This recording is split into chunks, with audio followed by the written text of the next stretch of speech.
and related agencies here. So anyway, Dr. Anthony Fauci, Director of the National Institute of Allergy and Infectious Diseases, Dr. Gary Gibbons, Director of the National Heart, Lung, and Blood Institute, Dr. Ned Sharpless, Director of the National Cancer Institute, and Dr. Nora Volkow, Director of the National Institute on Drug Abuse. Again, welcome, welcome, welcome to all of you. This is Leader Hoyer asked me this morning, he said, do you have the NIH coming? I said, yes, indeed. He says, and are you ultimately going to be able to get all the institute directors to come up? And he said he will. And he said, it is one of the most remarkable hearings that we have. And we thank you for the great work that you do and what a difference that you make in saving lives of the people of this great country. At the start, let me just touch on a matter of the coronavirus. I want to just say a thank you to the director, to all of the institutes. I want to just say a particular thank you to you, Dr. Fauci. And I want to say that our public health experts deserve our praise for what is the excellent work that you are doing on what is clearly a matter of national importance and national urgency, as you know, in so many ways. Today, we will be discussing the 2021 budget request for NIH, and I want to note that I intend to invite an additional panel of institute and center directors to testify in front of the subcommittee later this year. Because I believe that we all learn a lot from all of you, and we did that. That happened with us last September as well. Before we get into the NIH's 2021 budget, let me just, if I can, bring you up to date. I think you know that the committee has been working hard to develop an emergency supplemental to be able to fund the response of this outbreak. And there's still one or two issues that remain open. But with all speed and deliberation, the intent is that, and the chairwoman can speak to that if she cares to. But we're looking at trying to move as quickly as we can between today and hopefully tomorrow, but before the end of this week to get this finalized and voted on. So the funding, includes funding for the NIH. The funding will support research on diagnostics, therapeutics, and vaccines for COVID-19 that will be critical to managing the outbreak and, again, to save lives. I also might want to note that NIAID is not starting at square one. Rather, the years of building research on coronaviruses and vaccine development, and I would just want to say to the whole subcommittee, to my colleagues on both sides of the aisle, have invested sustained investments in biomedical research that the committee has made in recent years. And I am very, very proud that the Congress has increased the NIH funding by $11.6 billion, 39% over the past 5 years. Last year alone, the Congress provided an additional $2.6 billion increase over fiscal year 2019 level for the NIH. And this was in a bipartisan, bicameral way that this was done. And we're very, very proud of that. I know certainly the ranking member is, and we work closely together on this issue. I would just say to you that I think the president's budget would reverse this project. The budget proposes to cut NIH funding by $3.3 billion, 7.9%, below the 2020 level. This would result in NIH making nearly 1,800 fewer new grants to researchers, a reduction of 16%. This subcommittee will not be pursuing these cuts. We intend to move forward with continued increased investments in NIH to build off that progress that we have made in recent years. And again, that will be on a bipartisan basis. I know that, as I know anything about where we're going and what we're doing. I am especially proud that the Congress provided $25 million for research on firearm violence prevention, including the $12.5 million to the NIH.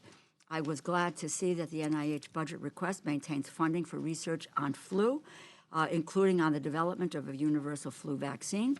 However, I believe we need to continue to grow this research as we did in fiscal year 2020, and I look forward to hearing more about what NIAID will accomplish with these additional funds.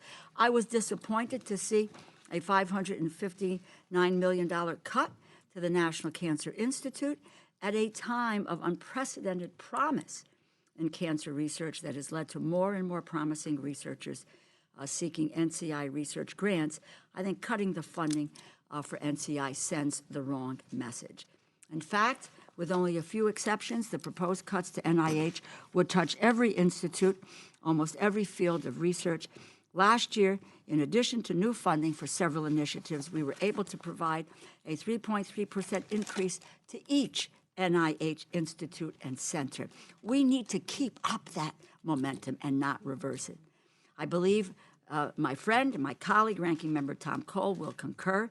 Biomedical research is one of the most important investments that a country can make because it gives the gift of life, so which we need to support and promise you that we will. Thank you again for everything that you do, and I look forward to our conversation today. And let me turn this over to my good friend from Oklahoma, the ranking member of the subcommittee, Congressman Tom Cole. I want to thank you, Madam Chair, and thank all of you for being here. Before I get to my prepared remarks, I just want you guys to know how deeply you how you span the bipartisan divide that we have here. I actually made a statement, and it was tweeted out by Howard Dean last night. So I thought that was worthy of note. I very seldom get tweeted out by Governor Dean, so I was pretty proud of that. And the statement was, if I'm buying real estate in New York, I'll listen to the President of the United States. If I'm asking about infectious diseases, I'm going to listen to Tony Fauci. So I think that kind of sums up where we are as a committee. And I want to commend all of you and thank all of you for what you've been doing in the middle of a difficult national crisis, but more importantly, what you just do day in, day out, every single day, and the amount of hope you give people around the world, certainly our fellow Americans. And I think you have been extraordinary custodians of the investment that this committee has made on a bipartisan basis for multiple years.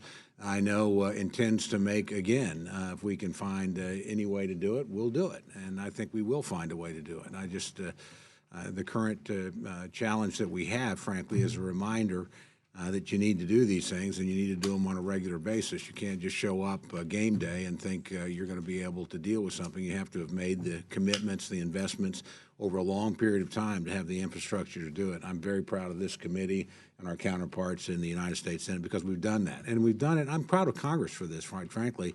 And this is no disrespect to anybody, but this committee's consistently in the last 5 years gone beyond what any president of either party asked it to do. And it did that because Congress, when we actually doubled the NIH budget many years ago, that was actually also a congressional initiative, if you'll recall. I think Congress actually, because it's very close to the people, has a very keen sense of awareness of how much your fellow Americans value the endeavors that go on at the NIH. So I'll go to my formal remarks. After 5 years sustained increases for the National Institute of Health, I'm pleased to welcome once again to this hearing room Director Francis Collins. You must get tired of hearing this, but once again, I want to commend you, Dr. Collins, on your long and distinguished career in federal service. You've left a legacy of excellence, and it's really an honor to work with you. And I've said this often, too, you got to be the best politician in a town of politicians to get appointed by Donald Trump and Barack Obama. I mean, that happens very often. But again, I think it says something about the bipartisan nature of what you do and the national commitment there. I've made no secret of the fact that increasing funding for the NIH is one of the proudest bipartisan accomplishments of this subcommittee. A sustained, steady commitment to increased NIH funding is critical to ensuring our nation's future as a leader in biomedical research and unlocking cures to so many of the diseases burdening our strained healthcare system. The hard work and innovation this funding fosters is part of the sustaining force of the United States' economic growth. Leaders in the House and Senate, Democrats and Republicans, have unified behind these increases over the past 5 years, and I ardently hope this trend continues for years to come. While I appreciate and sympathize with the fiscal restraint expressed in the President's budget, I do not think the reduction proposed for NIH is in the best interest of the American people. To reduce the NIH funding at this juncture would erode the progress we've made, as the chairwoman mentioned, over the past 5 years, signal to the research community instability, and quite possibly delay by years or perhaps decades advances in modern medicine, including curing diseases, finding better treatments for cancer, and unlocking the power of precision medicine. I also want to caution against the budget request's proposed changes to the negotiation for indirect costs, or funds included as part of the grant to cover facilities and administration. This critical funding serves as a foundational element for research, and I support the enacted bill language. I hope, Madam Chair, we continue that restraint. This is a false economy that our friends in some quarters have pointed out, and it's one that will hurt research, not provide additional dollars. We simply, need to protect the institutions that we've been investing in. This past year, we had the opportunity to sit down with the Nobel Prize winner, Dr. Jim Allison. His work on immunotherapy for cancer treatment promises to chart a course for a new direction for treatment for our deadliest cancers. The non-invasive nature and rapid time between treatment and resuming normal daily life is nothing short of remarkable. Moreover, these treatments are coming to market faster than therapies of the past and could take a decade before standard health insurance reimbursement. New applications for research in this area are overwhelming available federal funding, and it's something I hope we look at very carefully going forward. Companies have noticed the promise of such methods and are beginning to invest their own resources as well. 10 years from now, we may have thousands of cancer survivors that under today's treatment protocols would not have been helped. It's stories like this that remind me that support for the NIH has a real-life impact on life, and that every dollar investment is a direct down payment to a better future for millions of Americans and tens of millions of others around the world. I also want to highlight the progress we've made on Alzheimer's disease research. This deadly disease is creating an enormous strain on the healthcare system, families, and the federal budget. It's a rising cause of death and impacting more and more Americans each year. Total spending on Alzheimer's will exceed $1 trillion by 2050 if it remains on its current trajectory. We must make progress. Frankly, fiscally, there's no other option.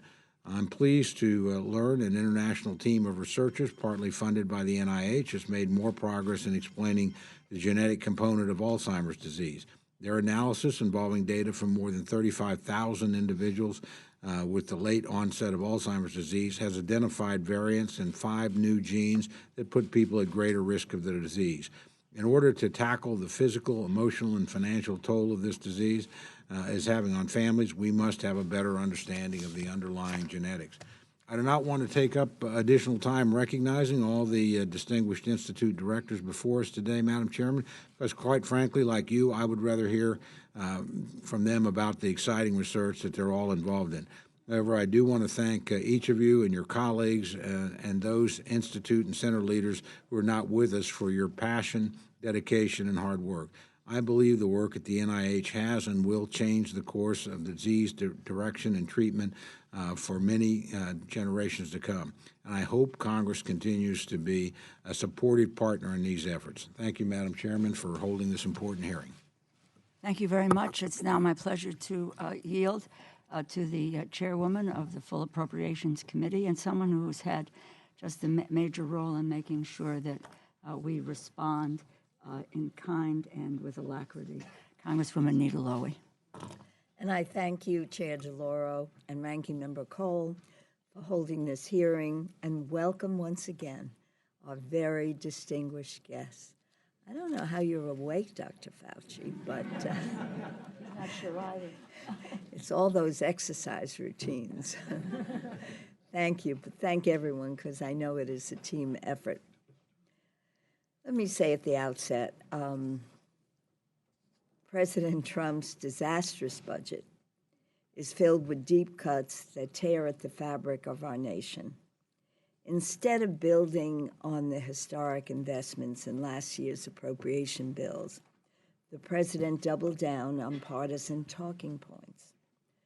to propose investing $2 billion for the wall and cutting $3.3 billion from the National Institutes of Health really does expose the Trump administration priorities for what they are, political rhetoric over public health. But as you know, this committee is on your team. And at a time with surging cases and costs associated with heart disease, cancer, Alzheimer's and related dementias, a vaping epidemic, and now the novel coronavirus, this panel's commitment to NIH will remain as strong as ever. I would be remiss not to mention that with my retirement, this will likely be my last NIH budget hearing. I'll have to come and be in the audience. And when I think about it, we've come so far since I joined this subcommittee in 1993. I was a kid then, when NIH was funded at about $10.3 billion. We committed to doubling the NIH budget, then more than tripled it. Together with the great leadership of this subcommittee, in the past 5 years, we have increases at $11.6 billion for a total funding level of $41.7 billion. And frankly, every penny was worth it. And we are so appreciative for all of you, for your talents, for your hard work, for your commitment. It's really been an honor for me to serve on this committee.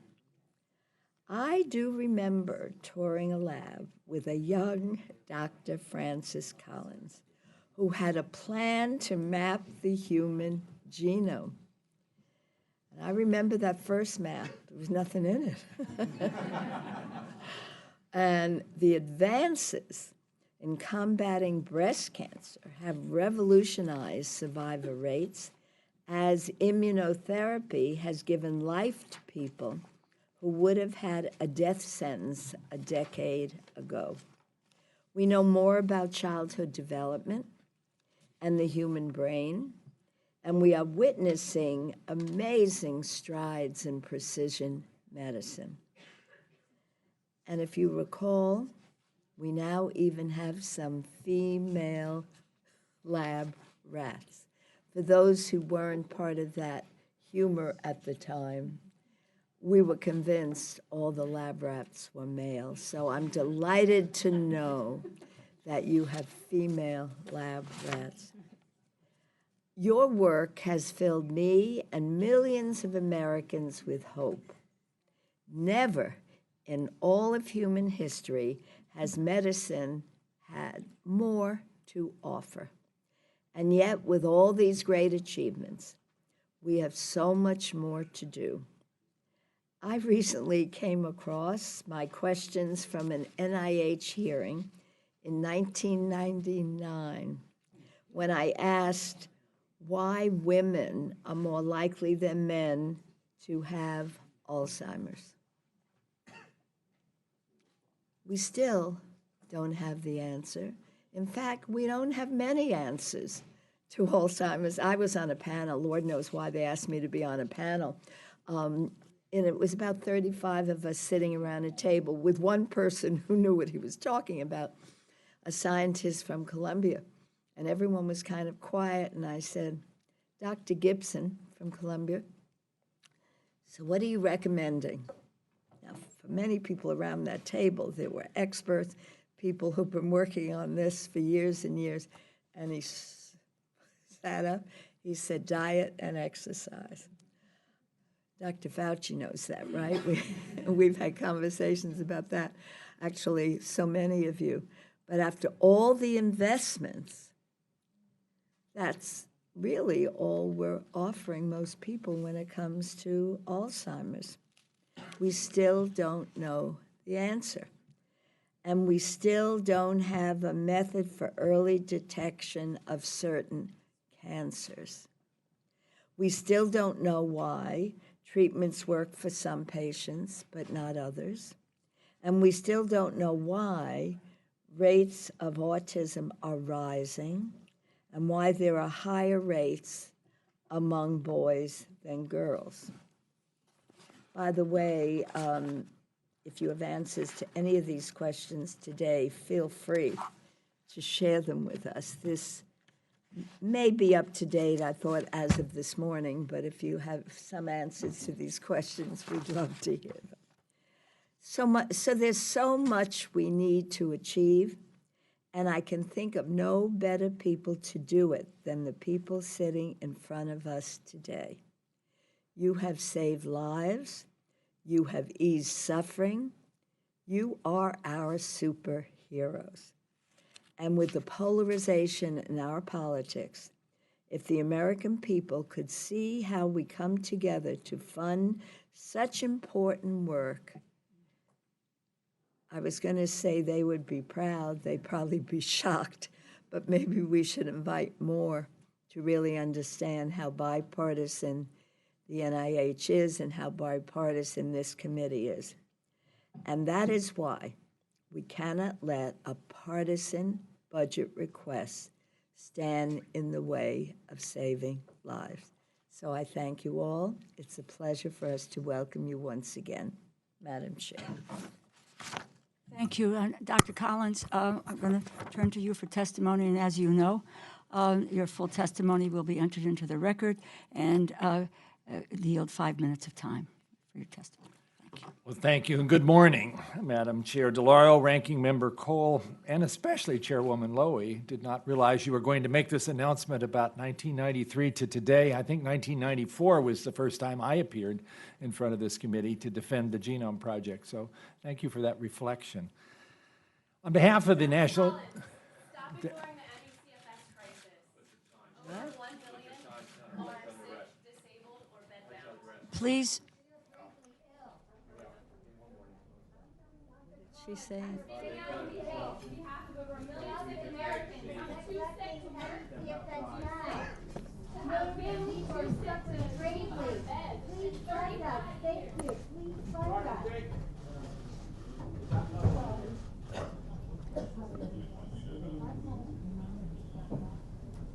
Dr. I do want you to know that the condition MECFS, chronic fatigue syndrome, is of great concern to NIH, and these are obviously If you need time to mention that, please go ahead and do it. Okay, and in the course of, the proceedings this morning. So, Sure, just please. I would Go like ahead very with much your to talk about it at a testimony. later point. Okay, Yes. let me continue. On behalf of the NIH, I want to thank you, this subcommittee, for that $2.6 billion increase in last year's omnibus. The steady increases you have provided have brought new life to biomedical research and built the foundation for us to take on new and unexpected challenges. Challenges like the one that's on everyone's mind right now, the global coronavirus outbreak. Your investments have enabled NIH to be at the forefront of action against this serious health threat. And I'm quite sure you'll hear more about what we are doing from Dr. Fauci a bit later. In the meantime, I'd like to highlight a few of NIH's other recent achievements. My computer is talking to me. And maybe I could turn your attention to the screen. When Science Magazine announced its short list of breakthroughs of 2019, 3 of them were supported by NIH. The first is the life-saving progress we've made against Ebola virus disease, including the first effective therapies. Our second breakthrough, according to Science, was the development of kids getting specially formulated foods to combat malnutrition, taking advantage of what we've learned about the microbiome. The third is development of a highly effective triple drug therapy for cystic fibrosis, or CF. I'm among the legion of researchers who've been part of the long journey to develop targeted therapies for CF. Yeah, that's me on the left. That's 30. Where's the guitar? It's off in the corner. On the left, 30 years ago, when I led the NIH-funded team that co-discovered the gene for this devastating disease while I was at the University of Michigan. Mutations in that gene lead to dysfunction of a protein that normally helps maintain the body's balance of salt and water. And without that, mucus builds up in the lungs, setting the stage for potentially fatal respiratory infections. The new triple drug therapy kicks that protein back into shape. And does it work? Well, take the case of Robin Petrus, an Ohio woman with CF who recently wrote to me. As these snapshots show, Robin slept in a mist tent as a child, and her parents spent hours each day loosening the mucus that clogged her respiratory tract. Later, she became so sick, she had to give up her beloved teaching career. But just 5 weeks after starting triple therapy, Robin's lung function improved dramatically, and she now lives the active life she'd always imagined. She's even set a new personal best, swimming a full mile in 60 minutes. I could not do that. She told me, this medicine has revolutionized my entire physical and mental life. What a transformation. 30 years of research to get to this point, and a wonderful example of basic science, collaborations between public and private, leading to this kind of breakthrough. So stories like Robin's inspire researchers to keep searching for innovative ways to help folks with all kinds of diseases. Among the many exciting possibilities is a new generation of gene-based therapies. At past hearings, I've introduced you to just a few of those who've been helped by these therapies. People like Mateo with spinal muscular atrophy, Janelle with sickle cell disease, and many of you had met cancer patients like Emily, whose lives are saved by CAR T-cell immunotherapy for cancer. But we need more breakthroughs. There are about 6,500 diseases for which we know the molecular basis. The pace of discovery has increased rapidly, yet we still have effective therapies for only about 500 of those. The latest development in gene-based treatments, the CRISPR gene editing system, promises to boost that number. CRISPR provides a precise find and replace function for DNA, allowing cells to be reprogrammed to correct disease-causing misspellings. 5 years ago, I never would have predicted this explosion of opportunities in gene therapy, but actualizing the potential poses real challenges. Today, it can take 2 years to produce the materials needed for clinical trials of gene-based therapies, a new one just announced this morning. We can rely on the private sector to support trials for more common diseases, but for ultra-rare diseases, which involve tens of millions of people, NIH must do more to de-risk projects if we hope to interest potential partners from the private sector. So to that end, the President's budget for FY21 includes a $30 million initiative for an NIH-led consortium to shepherd development of gene therapy targets for rare diseases from concept to clinic, customizing processes for gene delivery, manufacture, regulatory review, and testing. To conclude, these are dramatic times for NIH research. Today I've focused on gene-based therapies, but many other remarkable advances are on the horizon. Advances like developing vaccines for coronavirus and other infectious diseases, using science to address our nation's opioid crisis, and applying the power of immunotherapy to even more types of cancer. None of this would be possible without your support.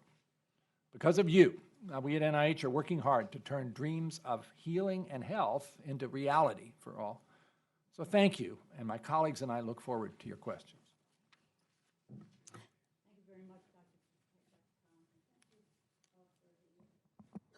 And thank you for the slides. It's always, and the stories, because that makes it real in terms of how people's lives have been changed. I lost growing up, two wonderful friends with cystic fibrosis, and it was an extraordinary, and how we can now save lives and thinking about what you can do. Let me just, Dr. Fauci, I recognize that you have been very, very generous with your time in providing the subcommittee with information about NIH's current and proposed activities related to COVID-19, including basic research, development of diagnostics, therapeutics, and vaccine. Just a kind of a two-part question. Would you give us a brief update on the latest developments in NIAID's work in this area?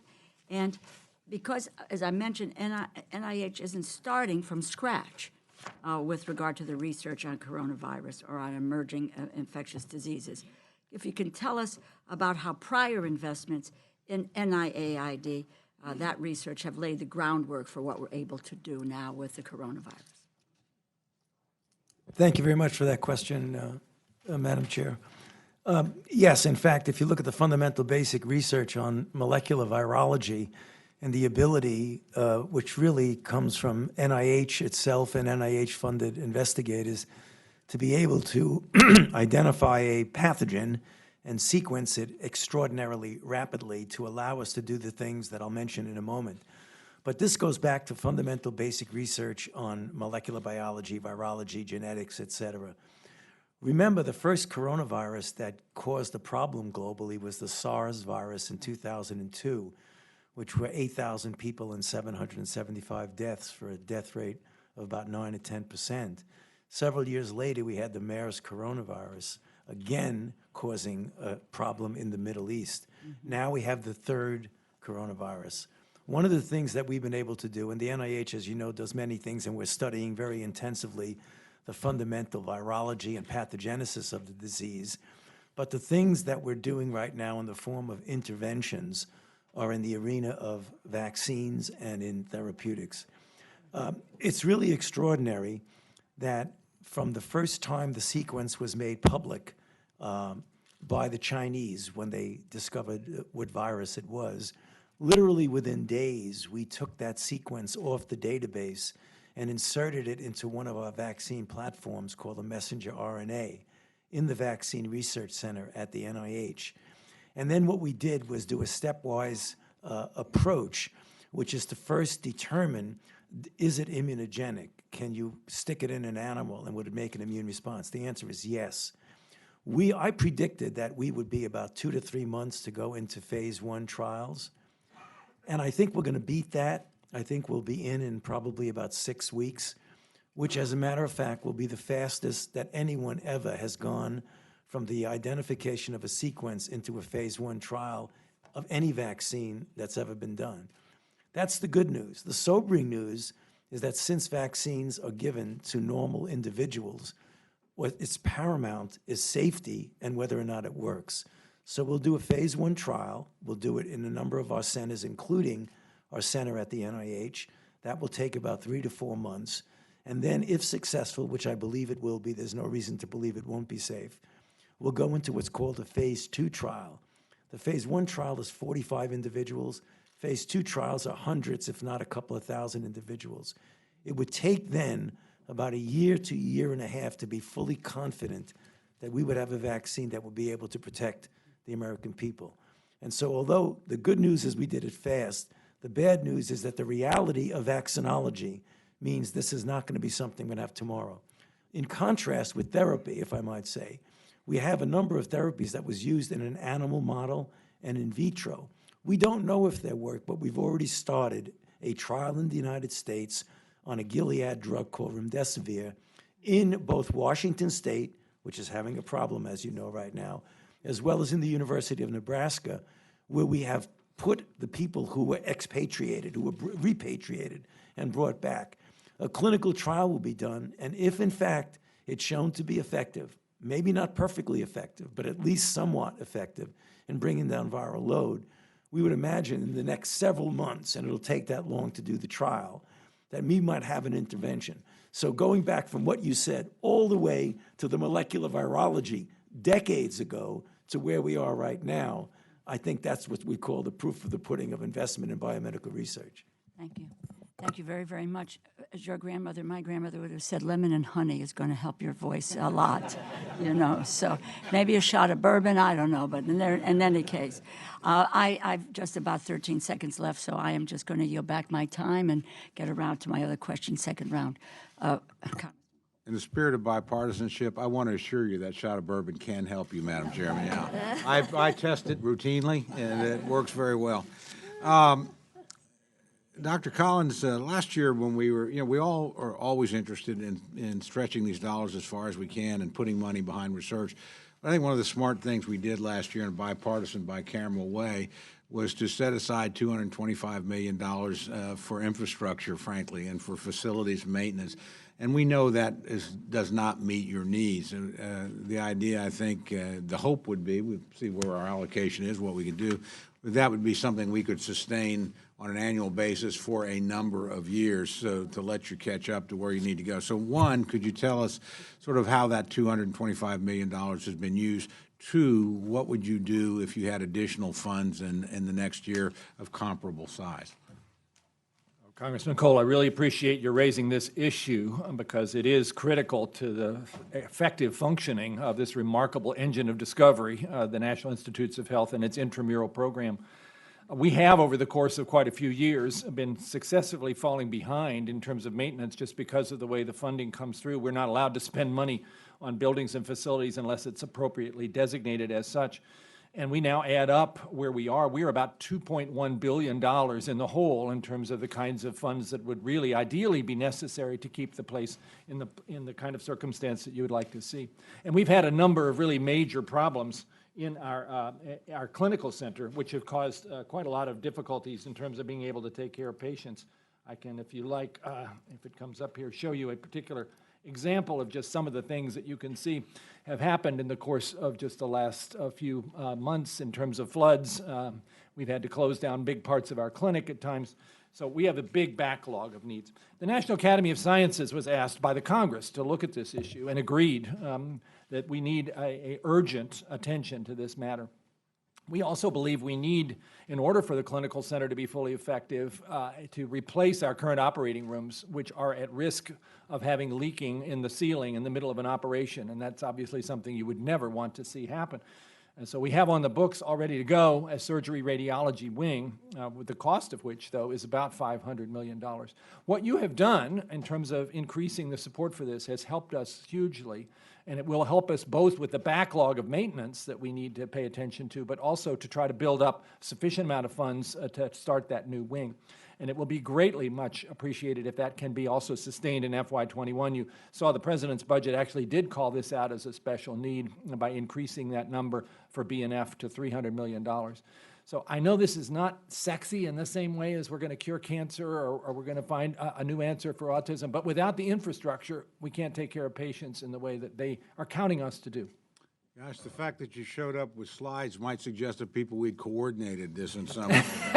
That would never happen. Never want to miss the happen. chance to show visuals. Dr. Gibbons, heart disease and stroke are 7 times higher in American Indians, Alaska Natives, than among their white counterparts, I regret to say. And certainly my state, which has a high concentration of the Americans, actually has the highest death rate from heart disease in the country.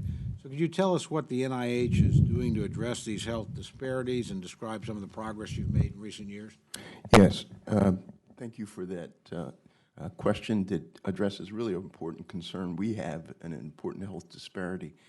As you pointed out, we particularly have concerns about rural populations.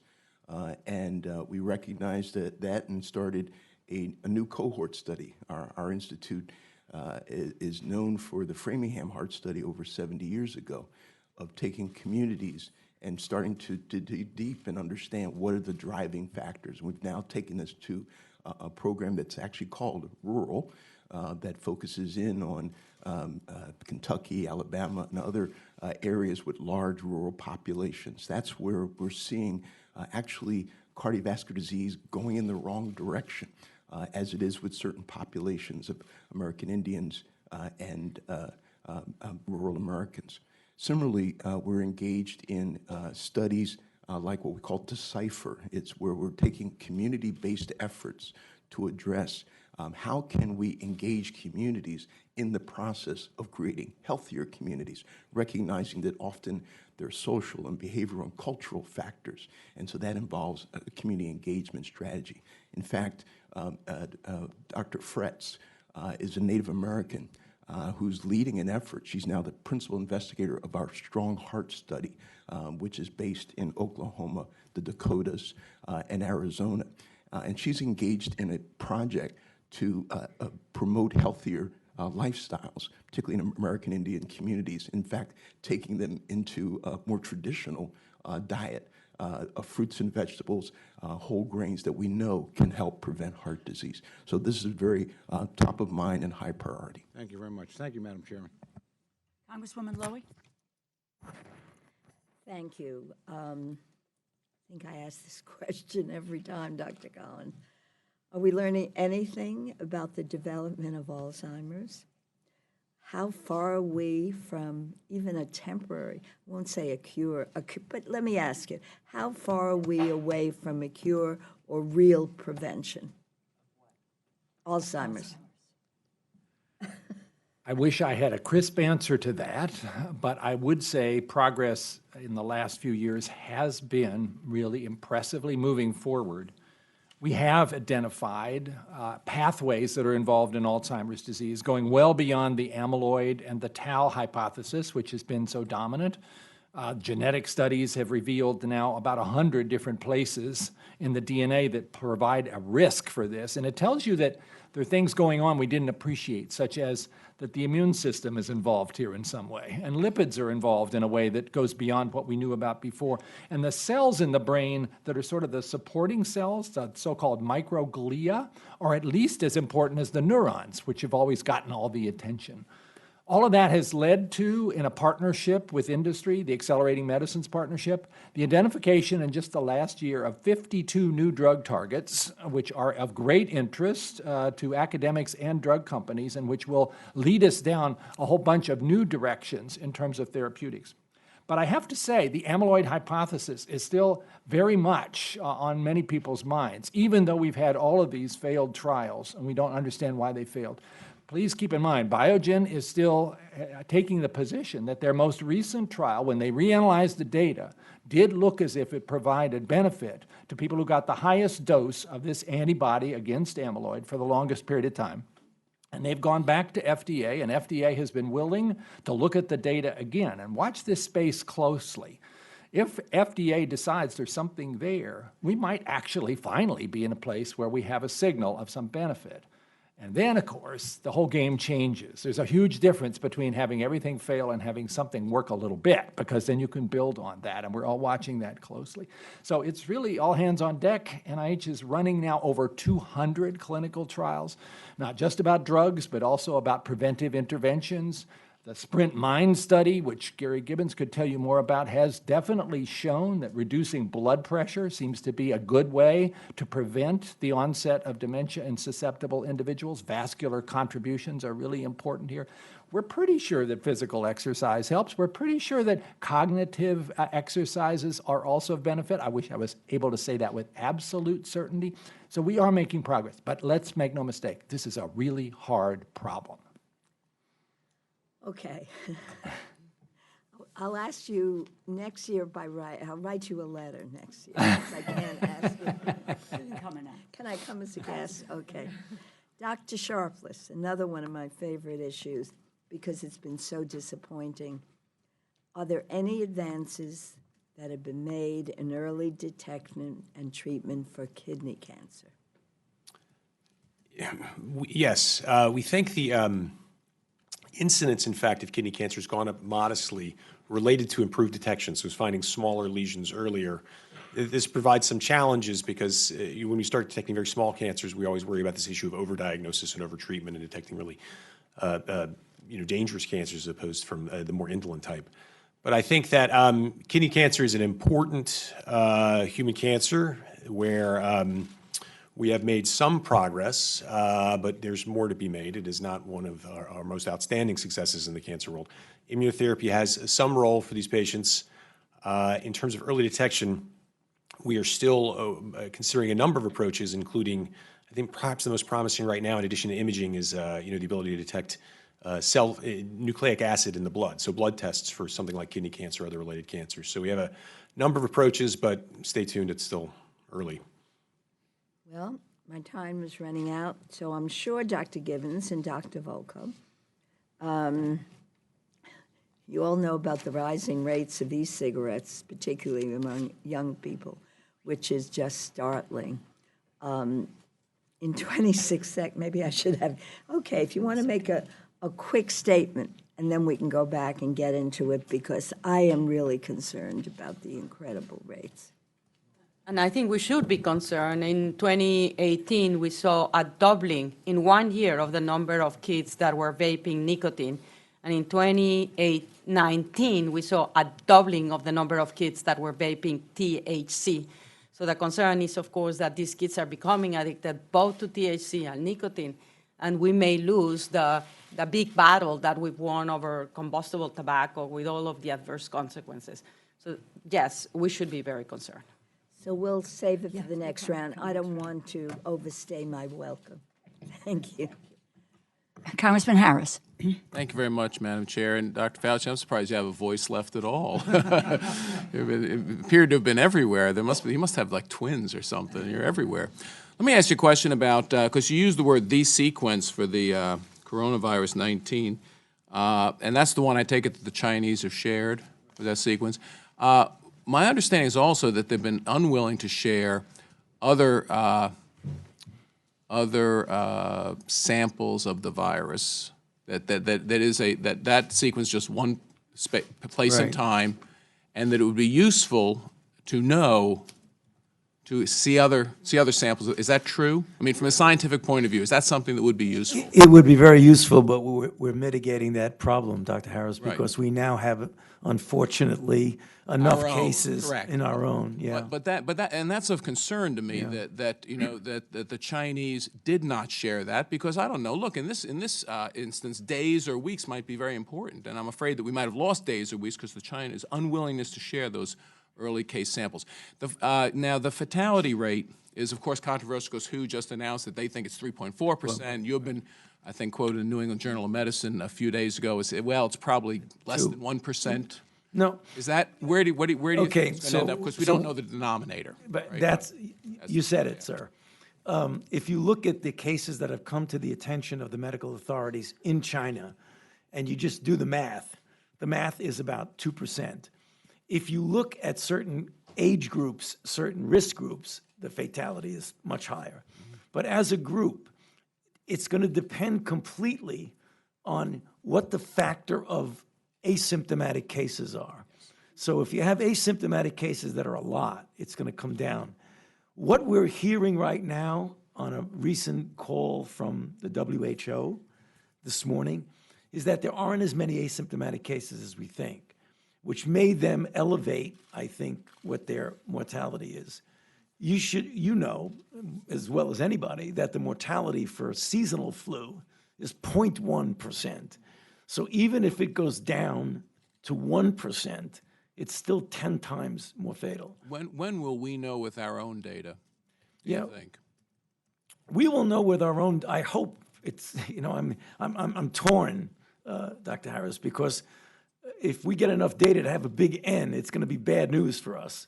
But we're learning more and more. The thing that's encouraging is that as part of the WHO umbrella team that went to China finally after a long period of time, there were two USA individuals on there, one from the CDC and one from the National Institutes of Health.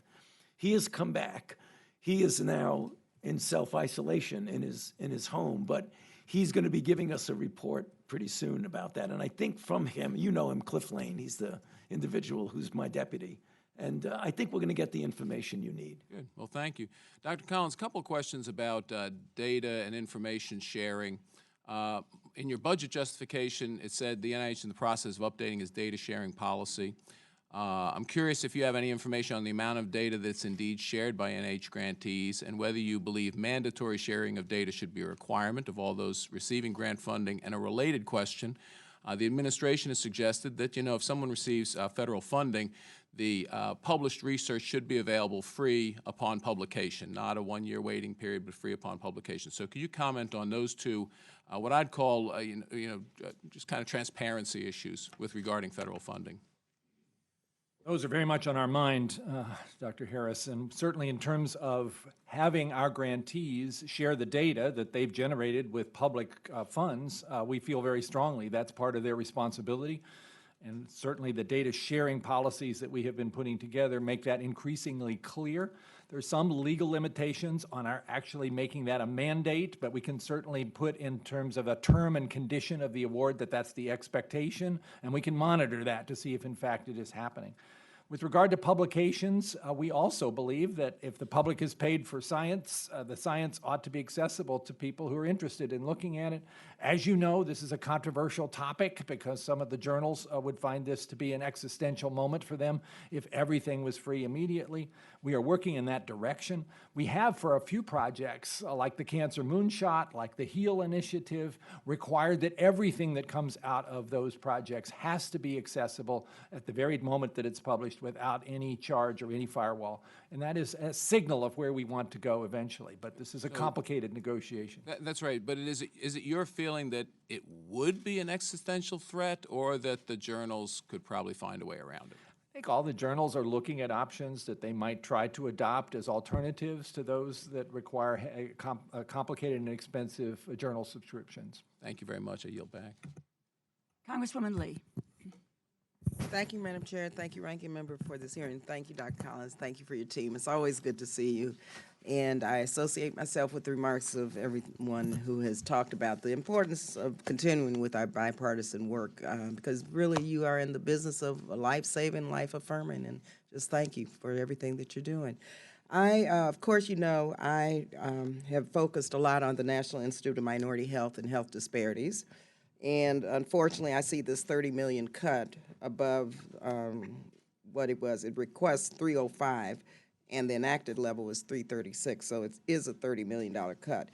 Now, we know there are many disparities as it relates to communities of color. When you look at the disproportionate rates of lupus, and thank you very much for following up with our request on lupus in terms of an action plan, higher rates of Alzheimer's among older African Americans, sickle cell disease and trade. And then in many ways, I feel like I've received a medical education from all of you, because so many of my family members, friends, and community suffer from multiple sclerosis, COPD, lupus, sickle cell, HIV and AIDS, the A1C test, diabetes, and sickle cell trait relationship. So I personally, like most members, have gotten into the weeds on a lot of these diseases, and we have put in budget requests and language, and I want to thank you for being responsive and for bringing forth the plans that we have asked for.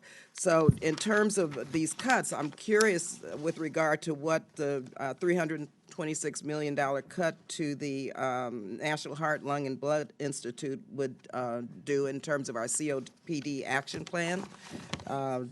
Also, the cut, again, in the National Institute for Minority Health and Disparities, the $30 million cut, and over, I can talk about these cuts as it relates to you know, some of these diseases. Multiple sclerosis, the brain initiative, I believe there's a cut of about $40 million. So can you just kind of tell me how you're going to deal with this if these cuts in fact go through?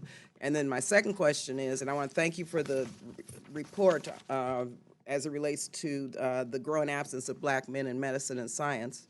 And we're working very closely now with partners in this, and I wanted to ask you with regard to the Common Fund, how can we support more comprehensive work, because this is outrageous in terms of what's happening to black men in medicine and in the sciences, and how we can help fund the National Academy of Sciences and doing their, based on their roundtable work that they want to continue, and can we look to the Common Fund? Unfortunately, I see a cut of $196 million less, and so can we, no, I'm sorry, 42.6 million less than 2020. So can we kind of talk about how we're going to address these issues within this budget? There's so many important questions there. Let me just try, because I know time is short. With regard to what NIH does when we encounter a circumstance of really significant resource constraints, I think all of the people at the table would agree with me that we try to still identify what our priorities are and try to protect those as much as we can. We look around to see if there are things that could be slowed down without quite as much of a serious impact, but it is painful to try to do that. And every one of the areas you talked about, we would have to struggle with exactly that kind of priority setting. I'm really glad you raised the issue about our workforce and the need for more representation from underrepresented groups. Our workforce does not look like our country, and it should. I want to mention, and this is something that you brought up in terms of the Common Fund, the program called the BUILD Initiative, which is a way in which we are making it possible for people from traditionally underrepresented groups to have a real scientific experience as undergraduates, which is how you actually capture the attention and the imagination and the passion of young people. And that program, which has now been going on for 4 or 5 years, is actually looking very promising. And none of these programs we would do would be done without really evidence-based analysis. We're not going to support things that don't work. We also have supported a national mentoring network for people who may not be like me, a white male who would naturally have a network that they could depend on. That has also turned out to be quite positive. You are right that maybe an area we're particularly worried about is African-American men. We have a recent initiative we're discussing with the NCAA about how to interest athletes in science and provide them with scientific opportunities like summer internships in a research lab so that that will be seen as a more attractive possible career path with mentors and role models that they can learn from. So we're all over this. We have new partners with new ideas coming out of the National Academy report. Would it be possible to work with your team to present new strategies, new ideas, and see if we can develop some broader partnerships that would actually enhance what you're doing? Absolutely. We're closely aligned with the National Academy on this topic, and they've been very much partners, and we would like to build on that and do even more. Okay, thank you very much. We'll follow up.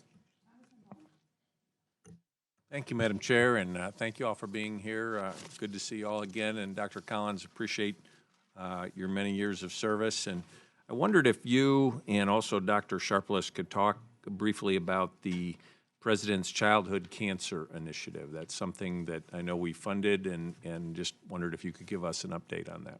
Dr. Sharpless is ideally suited for that. I'd be happy to take that. You know, childhood cancer is an area where we've seen significant progress over the last few decades, but we still have a ways to go. There are still clearly too many kids dying of cancer in the United States, and there's still, even the kids we're able to cure are often left with lifelong survivorship challenges because of significant surgery and radiation therapy and chemotherapy. So it's an area where we need clear progress. And you know, the administration announced this as a top priority of theirs to make progress in childhood cancer, and the president announced this initiative at the State of the Union more than a year ago. And now Congress has appropriated the funds, and we're tremendously grateful for that important devotion of effort and resources to this topic.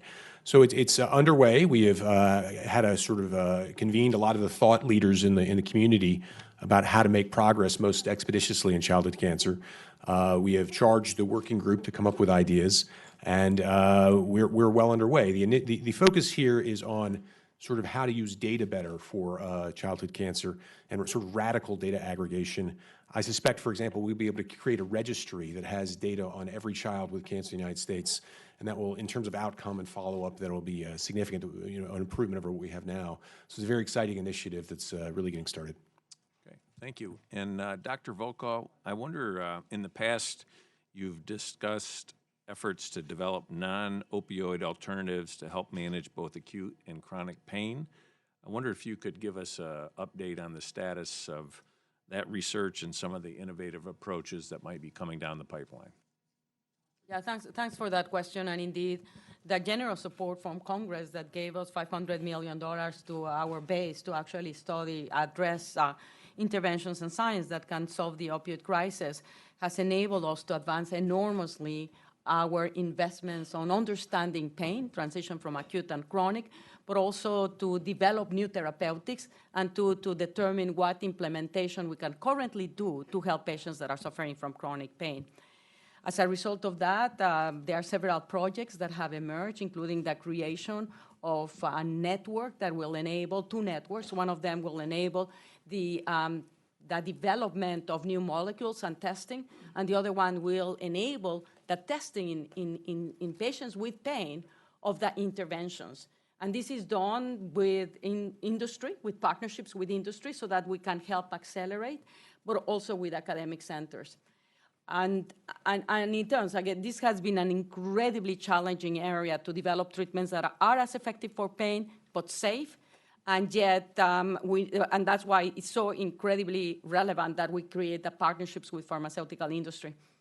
And I think, Francis has taken a lead on this, and I don't know if there's anything else, Francis, that you think worth mentioning? No, I think you've said it well. I would like to emphasize, this is another all-hands-on-deck circumstance where 20 of the NIH institutes are ganged together to work on this initiative we call HEAL, which stands for Helping End Addiction Long-Term. And for that, we need to have non-addictive but effective pain medicines.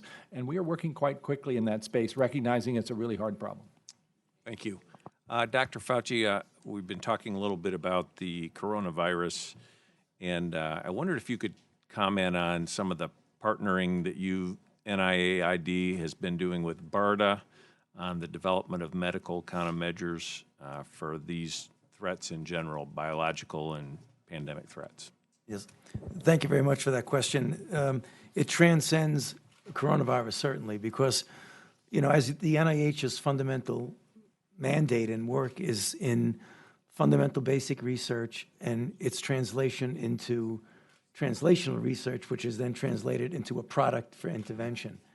And if you look at the things that are now out from a number of diseases, from HIV to Zika and now to corona, it's essentially a process where we do the initial fundamental research, bring it to its early stage of development, usually in a phase 1, and hand it over to BARDA. What BARDA does, get their resources and partner predominantly with either biotech companies or larger pharmaceutical companies to make a product based almost invariably. In fact, if you look at some of the things that have now come out with products, almost every single one of them, with few exceptions, has NIH fingerprints on them from the very beginning.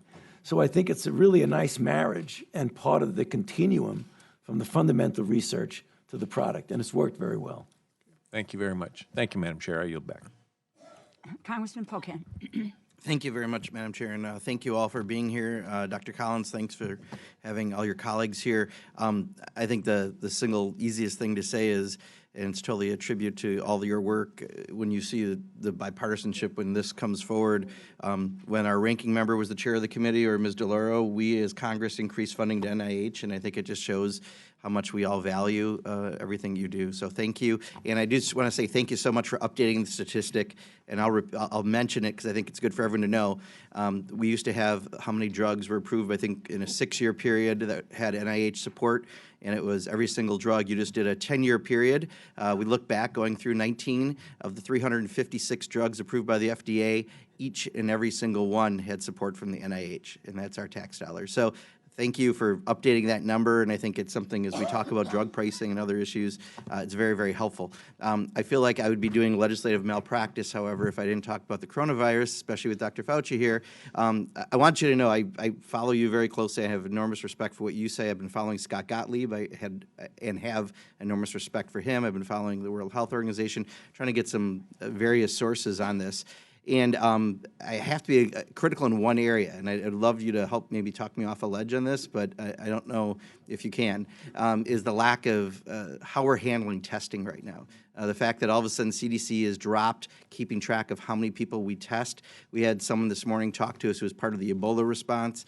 Their comment, and I'm going to paraphrase, is, when you don't even know what you don't know, that's not a great place to be in trying to figure out how to deal with things. And the fact that if we start not keeping track of this, the amount of tests and who we're testing, we should be much more aggressive, I believe, in my opinion. We should be in the hospitals.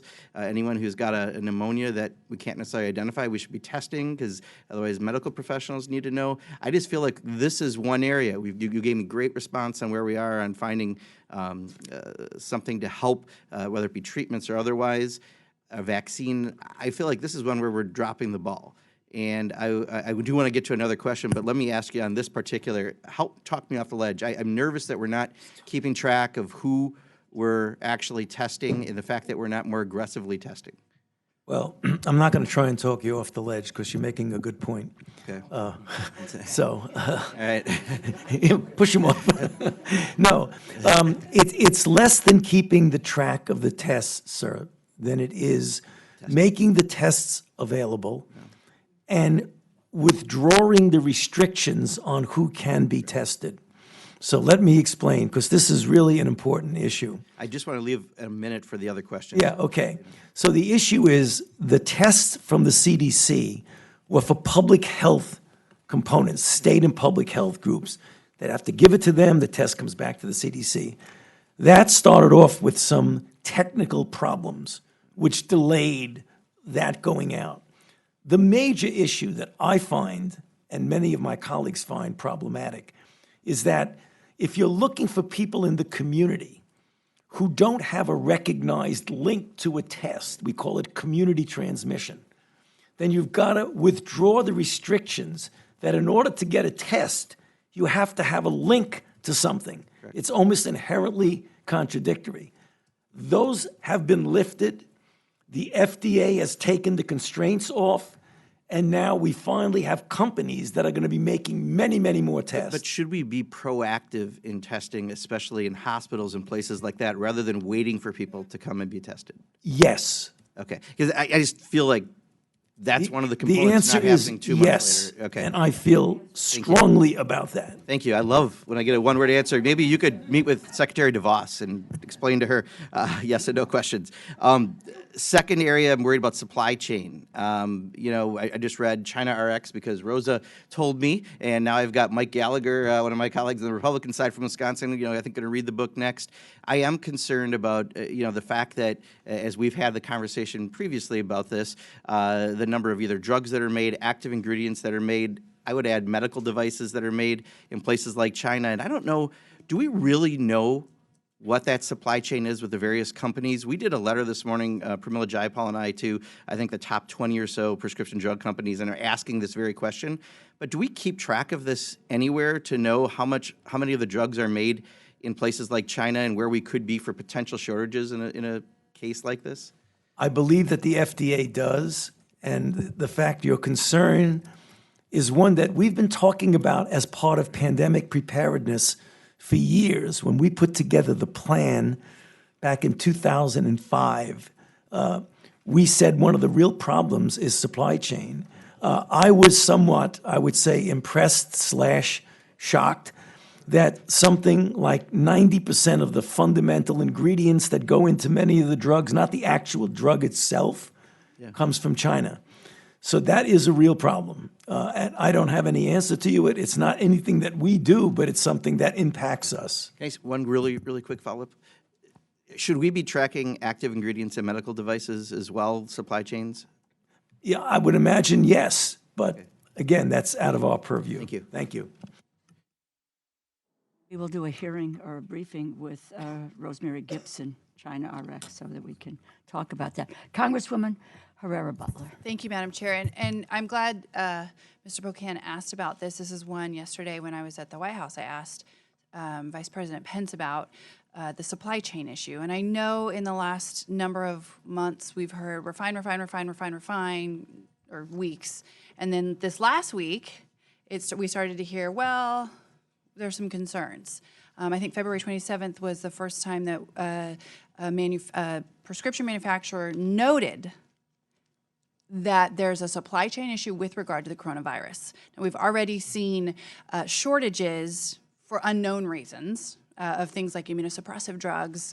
And this is an area that I'm very focused on, seeing if what the solutions can be in the short term. Because people say, go get 3 weeks of your prescription. Well, if your prescription's being rationed, you can't do that. What types of solutions can we, so there's now, and the coming year that we're going to be dealing with maintenance and treatment of this virus. What should we be doing? What can you see? And then obviously there's the big picture. You talked about needing to fix the supply chain overall for preparedness. Could you speak to that? Well, the supply chain problem is, as you will know very well, a long-term problem that has been brought to our attention multiple times. And then when you have something like this, you realize you have a supply chain problem, which you cannot fix immediately. And there's no real easy fix for it. I don't have an answer for you. But maybe this would be a lesson as we go forward, that, as I've said to this committee many times, this isn't the first nor the last emerging microbe that we are going to be confronted with. And if one of the issues that's vulnerable when you have an emerging infection is getting cut off from things that we depend on from other nations. So I'm sorry, can't tell you what to do tomorrow or next month, but maybe we could talk about the future and how we might turn the knob a little bit. I'm interested in that. I want to hear about the future and how we can change the big picture. I do think there are some immediate solutions that I'm going to be asking the administration to be considering and the different task force to make it easier for people to access their prescriptions, if maybe it's even accessing a brand that's available over a generic that's not available, and how can we help make that cost effective for patients and hold them harmless? That's an area that I'm looking at for the immediate short term, because people need to have access, period. The other thing I wanted to ask about is, and I don't know if you can speak to this, but you're professional. So being from Washington State, and my district's on the coast, I'm in between Seattle and Lake Oswego. Obviously, people at home are very attuned to what's happening.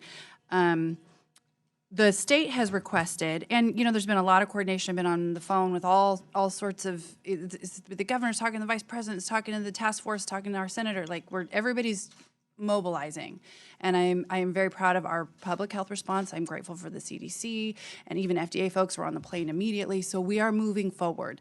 One of the things that was asked, and it's kind of around the strategic national stockpile, which is not necessarily under your jurisdiction, but perhaps you could speak to. We've made a request for personal protective equipment. I think we're only at about half of that has been let to us as a state. And then also, what's your opinion about expanding CDC testing criteria? Because I agree. I actually think, so the state can only test a certain amount of folks. We need it in the commercial labs available for people to go in and test. Would you support expanding that criteria so we could get more people access? Your thoughts?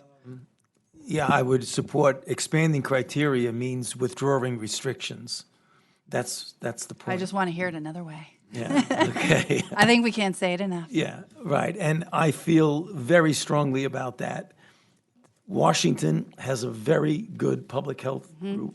We do. They have put together a test that they've done. They've been able to do it. They need help. They need support. I was on the phone late into the night last night with my colleagues from Washington, and we really do need to act aggressively there. When you say help and support, give me specifics. No, we need, for example, they are doing contact tracing on the nursing home outbreak.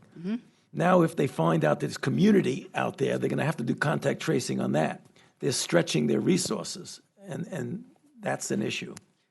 So backfill support, obviously. They need some help. And they need bodies. I think, in fact, I'm certain the CDC is right now, as we speak, helping them. That's my understanding, but it is an evolving situation. I was on the phone with both of them last night, so that's the reason why. We appreciate that. Thank you, Madam Chair.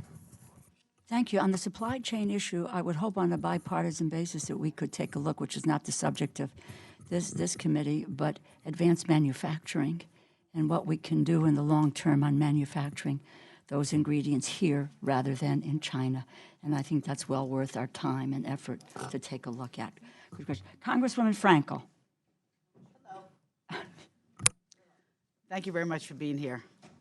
All right, so I just have to ask you some supermarket questions. So people think, like when I go to the supermarket, people think that members of Congress should know everything, all right? So these are very simple, but so one of the questions I get is if the coronavirus is just a cold symptoms, well, that's what we hear on the news. No, flu. Okay, more like the flu. Okay. So it's not just, I guess the question I have is, how long does it last? And what makes it so serious? Okay. It isn't a common cold. The confusion is that about 10 to 30% of the common colds that you and I and everyone else get during a season happen to be a coronavirus. But a certain subset of coronaviruses can cause extremely serious disease. They did it with SARS, they did it with MERS, and now they're doing it here with the novel coronavirus. The reason it's serious is that a question that was asked by Dr. Harris is that the mortality of this is multiple times what seasonal flu is. So seasonal flu spreads widely. the mortality is 0.1%. Right now in China, the mortality for this particular infection is, the latest report was 3 to 4%. It might be a little bit less. It isn't a cold. It's very interesting that most of the common colds have upper respiratory infections. This virus, not to get too technical, the component of the virus that binds to a receptor in the body to allow it to infect, those receptors are rich in the lung. That's the problem. It binds to it. So a person can present no sneezing, no sinusitis, fever, shortness of breath. You do a chest x-ray and you have pulmonary infiltrates. That's not the common cold. Okay. Well, thank you for that. I'll have a better answer for people. Next question, if you're able to comment on this, in terms of your research, is there anything that you think the FDA can do to speed up your research? I see a shaking of the heads by Dr. Collins. You're referring to coronavirus Or specific? any drug that you've been researching. So we work very closely with the FDA. We actually have a joint leadership council. Maybe that's a better question. Is there anything that we can do to speed up the FDA? Yeah. Well, Tony, maybe you should say specifically with coronavirus, because FDA has been all hands on deck in that space and has been very recently pretty actively enhancing the ability to do laboratory tests. I don't think there's anything that you could do to speed up the FDA. Quite frankly, they may need more resources to do the kinds of things they're doing. But we have, that's right, Madam Chair. But we have very good relationships with them. They have been very, very cooperative and collaborative with us in trying to get these countermeasures out as quickly as possible without cutting corners that would impact safety and our ability to evaluate efficacy. Maybe the former acting commissioner of the FDA might want to answer this question as well, since he's now the head of the Cancer Institute. So yeah, what could the Congress do to help the FDA there, Ned? Yes. That's an interesting question. I'm here as NCI Director today. I don't really want to speak on behalf of the FDA, a different federal agency. But I think, a challenge like this is really trying for the Food and Drug Administration because it's so sudden and the sort of machinery is built to be deliberative. I think probably the device center's decision-making about making these LDTs, the lab-developed tests, more widely available and releasing those restrictions is a really important development. That I think the academic labs will be able to bring these tests up to speed very quickly. I think they're definitely going to need more funding. I think they have some significant hiring challenges at the FDA that I worked on a lot. 21st Century Cures gave them a new hiring authority that was much appreciated, and I suspect they'll be using robustly. But they're really great people, and I'm sure they're up to the task. I think I'm running out of time, so one more question on Alzheimer's. Is the private industry doing any research? Because I've always heard that because it's so expensive that they really are cutting back on that. They are, but it's not all companies. Again, I have the privilege of serving as the co-chair of the executive committee of what's called the Accelerating Medicines Partnership, which is focused on Alzheimer's as well as rheumatoid arthritis, lupus, and diabetes. And there's 5 companies there that are invested in this in a big way. And they have been willing to put their funds as well as ours together into a partnership where all the results are open access. But it has been concerning that a number of other companies have ceased working on Alzheimer's disease because of so many clinical trial failures. We need them to come back. I mentioned earlier we have more than 50 new drug targets. We're trying to encourage them to get interested again. Okay, thank you. I yield back. Congresswoman Bustos. Thank you, Madam Chair. Well, first of all, thank you for answering so many of the questions that we have around coronavirus, but I'm going to actually switch topics. Is that okay? I'm from Illinois. The congressional district I serve is 14 counties, goes up to the Wisconsin state line. Mississippi River's on the western part of my district and then goes into central Illinois. 11 of the 14 counties are rural, and then we have the population centers of what we call the Quad Cities, Peoria and Rockford.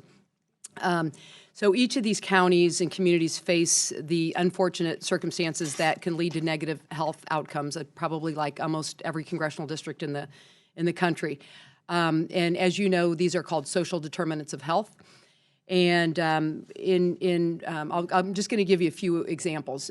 In Peoria, Illinois, we've got a problem with food deserts.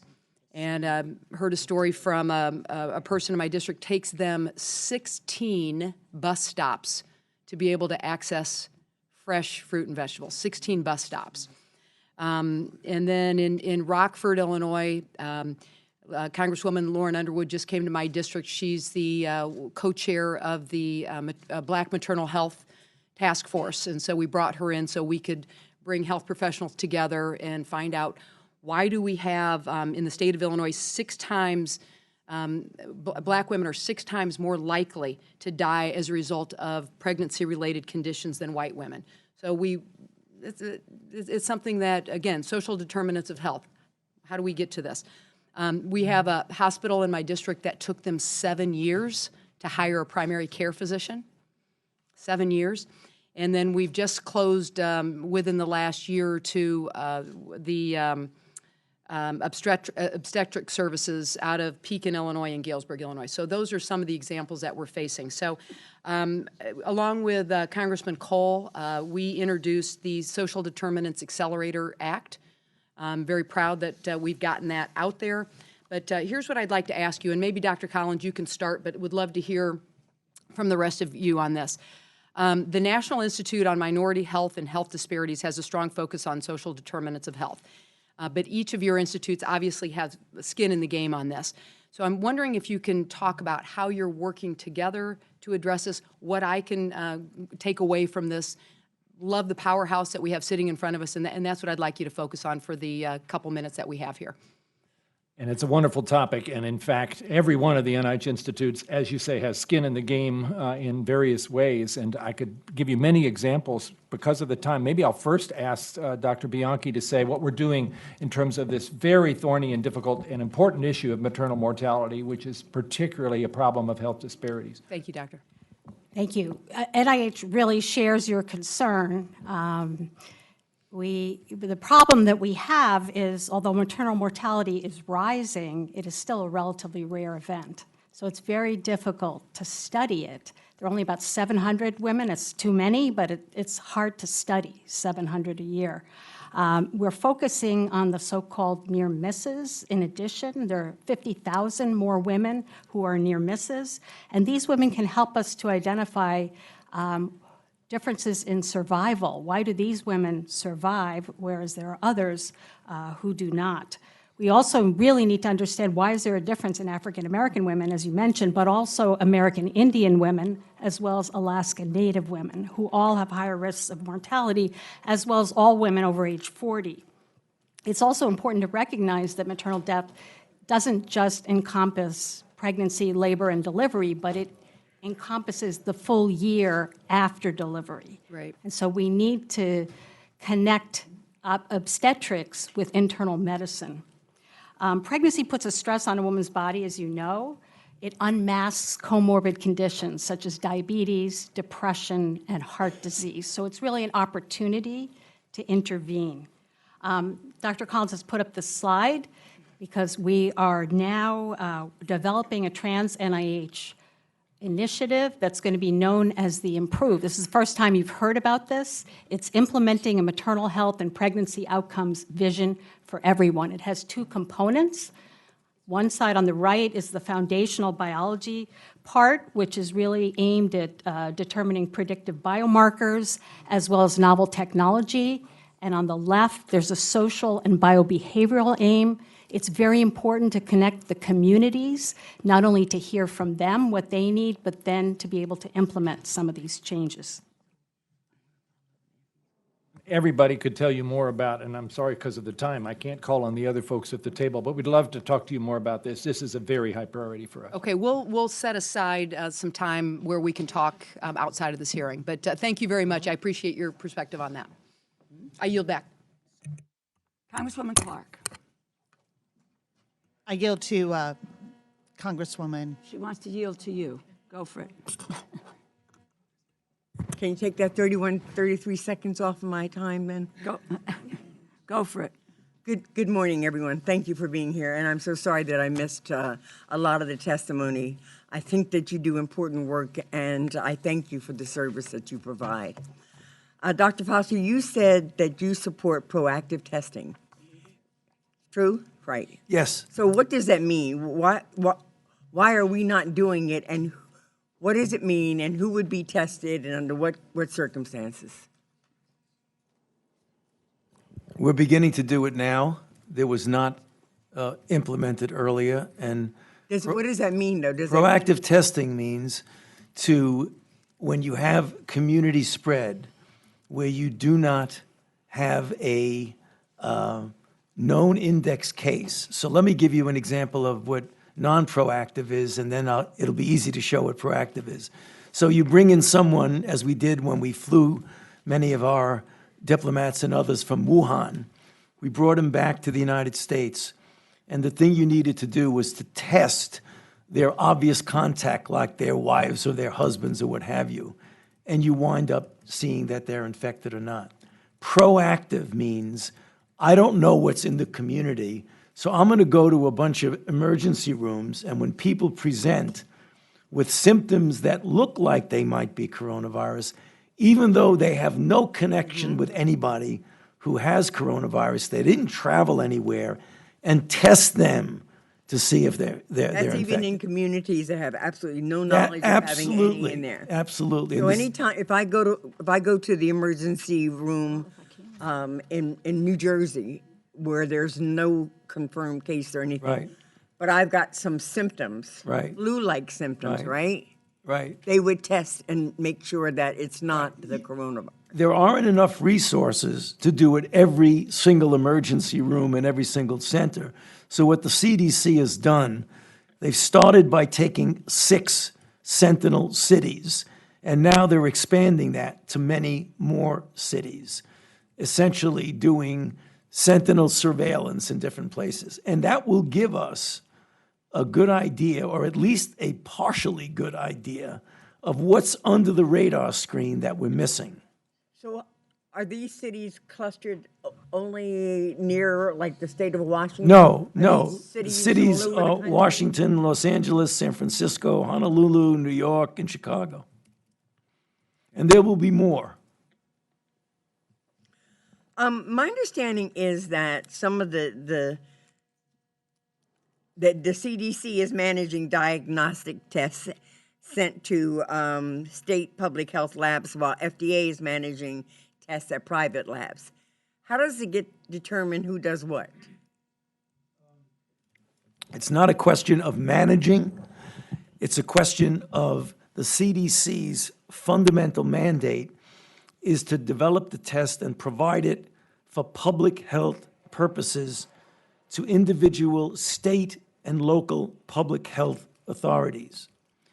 The issue with the FDA came in when the FDA can give permission for a medical center, you pick it, University of Washington in Seattle, Cornell in New York City, to develop their own test or to partner with a biotech or diagnostic production one and do their own test on their own without needing the very intensive quality control that the FDA generally gives to a test. So that gives much more flexibility to have many, many, many more centers do their own tests.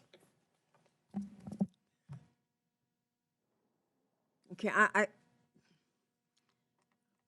my husband had pneumonia in December and he's still coughing. I'm like, I want to send him.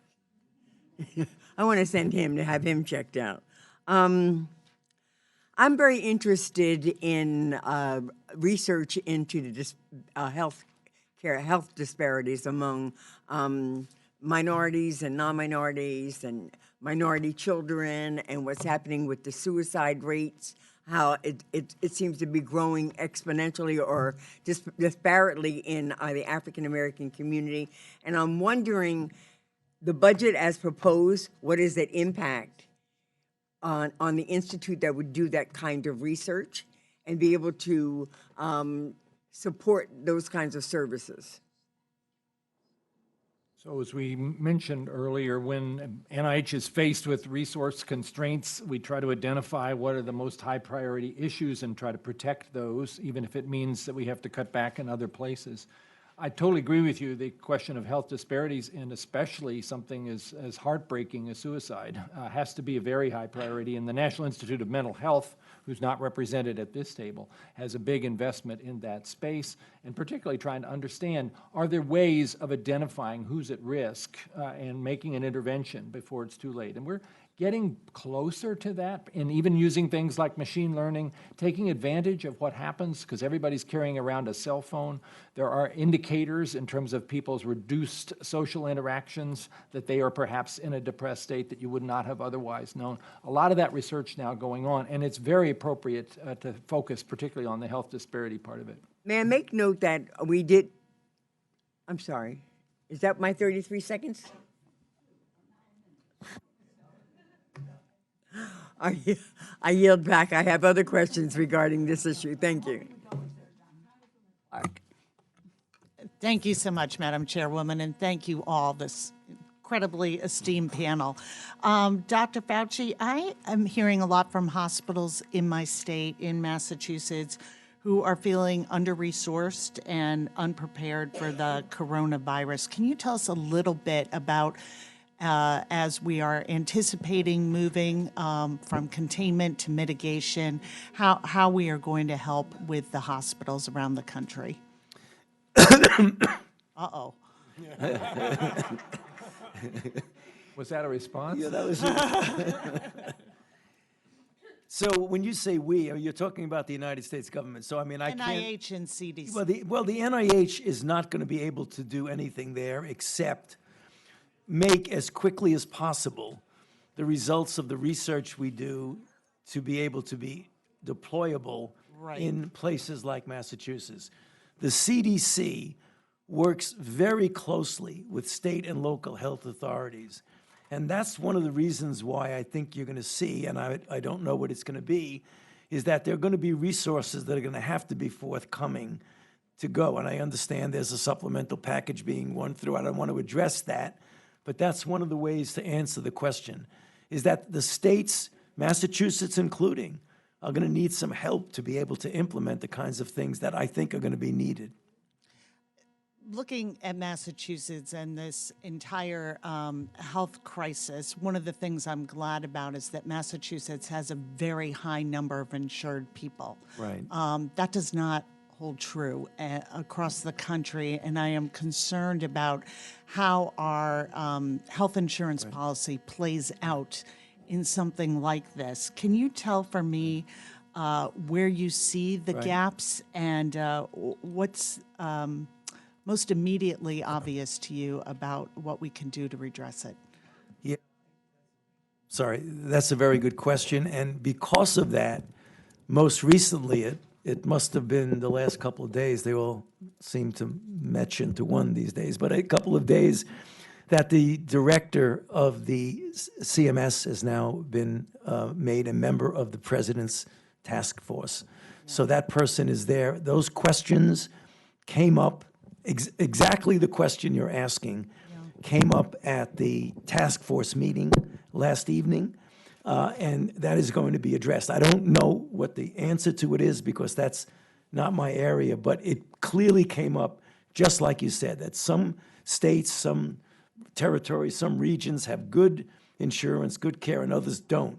So how are we going to get the tests equitably distributed, not based on whether somebody can pay for them or not? Yeah, you know, it pulls in our paid family leave policies, all these different things, and we don't expect the CDC to take on that whole policy agenda, but they're so intertied. And I hope that the task force will also look at immigrant communities. If we cannot get immigrants to fill out a census because of fear, how are we going to get them to access health care for their children and themselves? Again, a very good question, because that also came up at the task force, and from what I'm hearing, that's not going to be an impediment. Right. Excellent. We will wait and see. Dr. Volkov, Good to see you. I was also very concerned that the Trump administration had proposed transferring $5 million from substance use and mental health services, nearly 63 from NIH to fight the coronavirus. I don't think we make trade-offs between public health emergencies. But I wonder if you can tell me what progress has been made and what steps is NIDA taking to work on the youth-focused interventions and recovery support services? Well, again, one of the things that has helped us enormously has been the $500 million that came to address the opioid crisis, because one of the projects that has been prioritized is prevention interventions. And when you address prevention interventions to help to avoid kids taking drugs, you don't do it specifically for opioids, you do it in a general sense. And this is also important because we're seeing now that the opioid crisis is shifting not just from opioids to getting into psychostimulants. So it's not like we're going to have to address prevention for one drug. We need to address the question, what is making us vulnerable as a country? And youth are the most vulnerable of all of them. So we have several initiatives that are going to be expanded to address how to, for example, we can bring prevention to rural communities that are at very, very high risk for drugs, to the criminal justice setting. How do we intervene in schools? And another project that we have been able to hopefully launch, as you know, we've done a 10-year follow-up for children from 9 to 10 upward to understand what are the factors in the brain that make you vulnerable to drugs, but how does the environment influence them? We want to start in infancy to look forward. So these are just some of the examples that we're targeting to try to develop knowledge and implementation methods to prevent youth from taking drugs. Great. I'm out of time. I'd love to follow up with you in another way on medically assisted therapies for treatment for younger people as well. Thank you. Thank you. What I'm going to try to do is to ask 3 or 4 questions and get quick answers to them. And let me just start with this, Dr. Bianchi. Endometriosis, a disease that impacts 1 in 10 women, leading cause of hysterectomy. Can you describe NICHD's research related to endometriosis? Tell us what your top priorities for the research would be if provided with additional resources. And I'm asking this question, and where is my colleague, Congresswoman Finkenauer, who has a very a serious interest in this area, and thank you for being here, Congresswoman Finkenauer. So hold on to that. Dr. Collins, we gave $12.5 million for gun violence prevention research. I want to have you tell us what do you expect to do with that. Also, with the Office of Research on Women's Health, NIH budget has grown by 39%. Office of Research on Women's Health has increased only 8%. Anyway, they have a critical role in doing what we need to do across all of the institutes. How would additional resources for the Office of Research on Women's Health enable the office to better advance and coordinate women's health research? And Dr. Gibbons, cardiovascular disease and women. Stroke, heart disease, leading cause of death for women in the United States. What research is NHLBI supporting to improve diagnosis and treatment of women with heart disease? Dr. Bianchi. Thank you, Madam Chair. As you said, 1 in 10 women have endometriosis. These are women of reproductive age. It's associated with chronic pain, has enormous economic impacts because women do not go to work. It's a leading cause of infertility, and it's also associated with an increased incidence of cancer. NICHD has a gynecologic and health disease branch where we are funding research on the diagnosis, prevention, and treatment of endometriosis. We've made it one of our 10 aspirational goals in our strategic plan, and I'm very proud of the fact that NICHD's research, we were talking about drugs that were developed as a result of NIH support, the drug Orilissa, which is the newest drug to treat pain in women with endometriosis, came out of an NICHD SBIR grant. Thank you. And I would just say, I'll just say this to Congresswoman Finkenauer, that you ought to be in touch with Dr. Bianchi to get all the information that you need. to move forward. Very quickly, to Collins, preserve time nonviolence for Dr. prevention Gibbons. research. Firearms. We have invested in firearms research all along, and having this additional funds from the Congress in the current fiscal year is something that we welcome. We are invested in a full set of threat research to Americans' well-being, and we will continue to do so, and are certainly committed to executing any funding directives from the Congress. We have already written up various funding opportunity announcements, are waiting momentarily for them to be cleared. We will look at such things as the role of video games, the role of trying to keep firearms out of the hands of adolescents, such things as the violence interrupter schemes that are carried out in some cities. Do they actually work? We need data here, and we're the data people. That's So right. you can count on us. You asked about ORWH, the Office of Research on Women's Health, a very important part of what we do. Janine Clayton, who's the director of that, is a wonderful catalyst.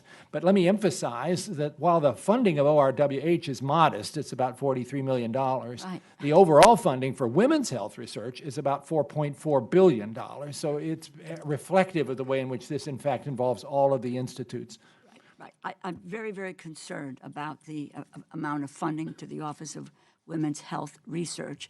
I understand it's being done, it's cross-cutting, but this is something that many, many years ago we identified as something critically important, and I want to make sure they're getting the resources that they need. And let me just say, go ahead, Dr. Gibbons, on NHLBI. Right. Well, And maybe go I'll ahead. take off on that point. That a key part of the initiative for the NHLBI to address women's health and cardiovascular disease is actually to take more of a focus in the reproductive years. And to do that, we recognize that a leading cause of maternal morbidity and mortality actually relates to cardiovascular disease, particularly women over the age of 30 in their reproductive and childbearing years. So we have a number of initiatives that's targeting that. So for example, pregnancy is often a stress test for the cardiovascular system. Peripartum cardiomyopathy is a major cause of maternal morbidity and mortality. So we're really striking up an initiative to better understand what are the drivers and biomarkers and actually genetic factors that may be predisposing to that. Similarly, we're trying to we recognize that women who have adverse pregnancy outcomes often have a long-term trajectory of increased cardiovascular risk. So we have the new moms-to-be health heart study that's following up over time and recognizing that there may be interventions we can do to change the whole trajectory of those women. Mm-hmm.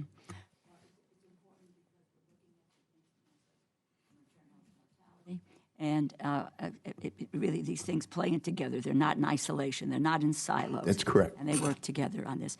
Let me. Thank you very much, Madam Chair. And when I think about the appropriations, it's too easy sometimes to get caught up in a what are we doing this year kind of mentality. The reality is the way this process works, everything is cumulative and incremental in appropriations. And so under that philosophy, we've adopted over the last 5 years a cumulative and incremental increase for NIH funding. And so, Dr. Collins, I want to ask you two of my favorite questions because you always take me in interesting directions. First is, what of the things we've been able to do that we would not have been able to do had we not made these kind of consistent investments? And looking forward, what are the things that you think we might be able to do if we were to continue down the path that we've been on, that is sustained inflation plus increases for the NIH over the next 5 years? Love being asked these questions. Thank you, Mr. Cole. The way in which this 5 years of steady increase has influenced things is perhaps most dramatically visible in what we've been able to do for early stage investigators. Back in 2015, we funded 600 of those grants in 1 year, and that was not nearly enough, and people were getting pretty concerned whether they had a career path. This past year, we funded over 1,300 of those, more than doubled this investment in the next generation of talent. And the morale has just dramatically changed. I'll be in Alabama tomorrow and Friday meeting with investigators, and I can tell you they're going to be really excited about science because now the environment makes it possible for them to take risks. Similarly, we've been able to increase the number of just overall grants and the number of principal investigators. We've enriched the breadth and depth of the entire workforce that we depend on. In terms of specific things, we've been able to put forward projects that are truly bold, moving our understanding of life to single cells, the single cell biology effort. Being able to go after things like the influenza vaccine at an even higher rate, the universal flu vaccine, than we would have otherwise, and develop platforms like what we're now using for coronavirus. We couldn't have done that if we hadn't had this support. Initiating this dramatically bold program called All of Us that aims to enroll 1 million Americans in a long-term prospective study of health. And that is going to be a platform for so many other things that we'll want to learn about, and that takes resources. The BRAIN Initiative, really trying to figure out how what's between your ears does what it does. Again, now spending $500 million on that, and it is remarkable what kind of technologies have been invented and what impact that will have on brain diseases. Cancer immunotherapy, making great advances. We would not have been able to do as quickly without your help. And the whole focus on opioids and finding alternatives to opioids through the HEAL initiative. Those are just a few of the things that we would not have been able to do had it not been for your strong support in seeing this predictable upward trajectory. What we could do going forward? Well, gosh, the sky's kind of the limit here. I mentioned in my opening statement about gene therapy that we are at this cusp where we can begin to take what's now been done, curing sickle cell disease with gene therapy. Let's start curing a lot of other of these conditions as well. You can see the path forward to do that. New opportunities in terms of artificial intelligence and machine learning applied. We're going to have a big investment there coming in the next year or two because we can see ways this could play out in multiple different applications.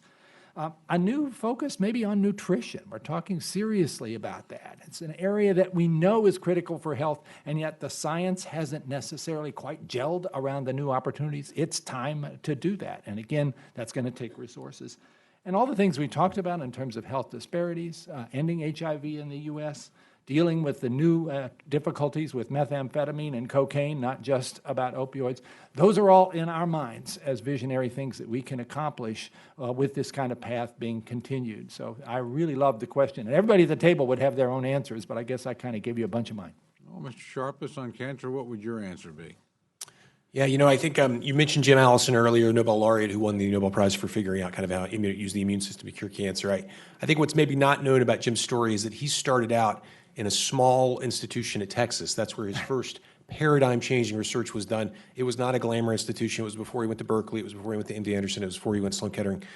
And I think that I'm obsessed with the fear that there are these great scientists with terrific ideas who are working out there, sending us their grants. We've had an explosion of grant submissions, 50% increase since 2013, and that we're not able to get to their great idea because our pay lines just aren't high enough. So that with the generous appropriation the Congress has been giving us, we've been trying to get those numbers up so that we can get to those really innovative, cutting-edge science that make a difference for patients like Dr. Allison's work. I just would say, Madam Chairman, I hope we look at this way. We ought to be thinking about this because, as Dr. Collins said, every person here could give us a different answer. If we could tell them with some sort, we're going to stay on the track that we've been on. And we want you to think that way and present those kind of possibilities. I think this committee's done that and, you know, frankly, done a good job at it. Congresswoman Lowy. Thank you very much, and I want to take this opportunity again to thank you all for your extraordinary work. I came back because I wanted to get back to the whole issue of e-cigarettes with Dr. Gibbons and Dr. Volker. With all the information out there, it's not penetrating the kids. And the rising rate of e-cigarettes among young people, as you know, is startling. When I look at the numbers, 64 people died, nearly 3,000 more hospitalized last year with vaping, respiratory-related illnesses. Now, as I understand it, many but not all of these cases were attributed to vitamin E acetate, long-term impacts of vaping, but concern is growing that there could be long-term health consequences, heart disease, stroke, cancer. In the couple of minutes we have, I'd like to hear from both of you. What can we do about it? And if you have any ideas, it would be welcome. I just see these numbers increasing on college campuses exponentially. Yeah. Yeah, and one of the things that we don't necessarily recognize is that these vaping devices are very high technology for delivering drugs in ways that make them very, very rewarding and addictive. So you can actually deliver huge quantities of nicotine in much higher concentration than what you normally do with combustible tobacco. As a result of that, what we're observing is in the past where a kid will take several months to escalate, now we're seeing this escalate in a couple of weeks. And that is also associated with toxicity, but much higher risk of addiction. And that's what we're now facing. And the numbers speak for themselves. One of the main reasons, which was not even recorded in the past, but why teenagers are saying that they are vaping nicotine, is because they say they are hooked to it. So they have done that transition very, very rapidly. And I think that the message is that it's urgent that we do interventions to prevent it. We need to stop it, because otherwise we will go into tobacco smoking again, for the one hand, but also all of the points that you're saying that I will let my colleague, Dr. Gibbons, address. We don't really know what are the consequences of delivering this vaping into your lungs, as well as other organs. So, but I will rely on Yeah. So you clearly raise an important area of concern. Just last summer, obviously, you're describing the cases of e-cigarette and vaping-associated lung injury that really started to explode as a sort of a new epidemic and mysterious illness. We didn't know why people were presenting with hospitalization, shortness of breath, and other symptoms until we got these history of vaping. This was an area where close collaboration, quite frankly, between NIH, FDA, and CDC in response to this public health threat was pretty immediate and collaborative, in which almost literally within weeks, we were convening subject matter experts from around the country. And again, leveraging prior investments this committee's made, because we were able to leverage centers of excellence in tobacco regulatory science, bring and convene people who've already been studying e-cigarettes together and say, what can we do? What's going on about this new vaping epidemic related to lung injury? That mobilized a research agenda. And so again, within weeks, we put out a notice to engage our research community to start studying what is driving this EVALI. And the CDC, with its case definition and surveillance apparatus, was able to start to make these links to THC and substances that might be combined with THC that might be driving it. By December, we clearly had a sense, at least as you pointed out, that vitamin E acetate from samples from the lung may be a key associated element of this phenomenon.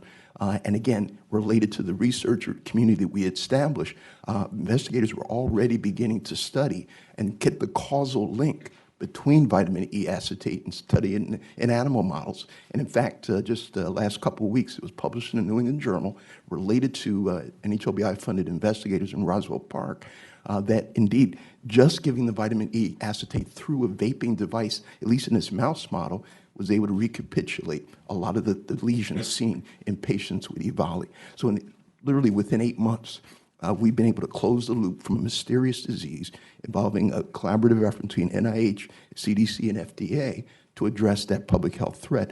And with that awareness, we're starting to see the cases come down. But as Dr. Volkan mentioned, we still don't know the long-term effects. In fact, we've now funded a cohort to follow and trace all those patients with EVALI, and we recognize that EVALI is probably just the tip of the iceberg. What's happening to subclinical injury to the long term of these young people? That's still an unknown. Well, my time is up, but I would just hope that we could work together. I think it's pretty conclusive. This just isn't good for kids, adults, or anybody. Absolutely. But what are we doing about it? The kids don't believe it. And working with CDC, perhaps, I'm with you. I would ban it completely. But I'd like to follow up with you because it seems to me the science is conclusive. And what are we going to do to get these kids to understand, cut it out? Thank you very much. Congressman Harris. Thank you very much, and thank you all for being here. It makes me nostalgic for the days I used to do research. How exciting it is, especially when we have discoveries. Dr. Collins, just briefly, we're, a group of us are going to send a letter to the president asking him to look again at human embryonic stem cell research, which we understand still continues at the pace of about $250 million a year at the NIH. As you know, I mean, that's not the future. Really, is pluripotency. Inducing pluripotency of regular cells into stem cell states, and the idea that we're continuing to destroy human embryos and funding it, or funding the destruction basically through the NIH, I think is a mistake, because human embryos are in fact the youngest humans, and I think many believe correctly that human life should never be used as a mere means for achieving the benefit of another human being, and that's not the purpose of human life.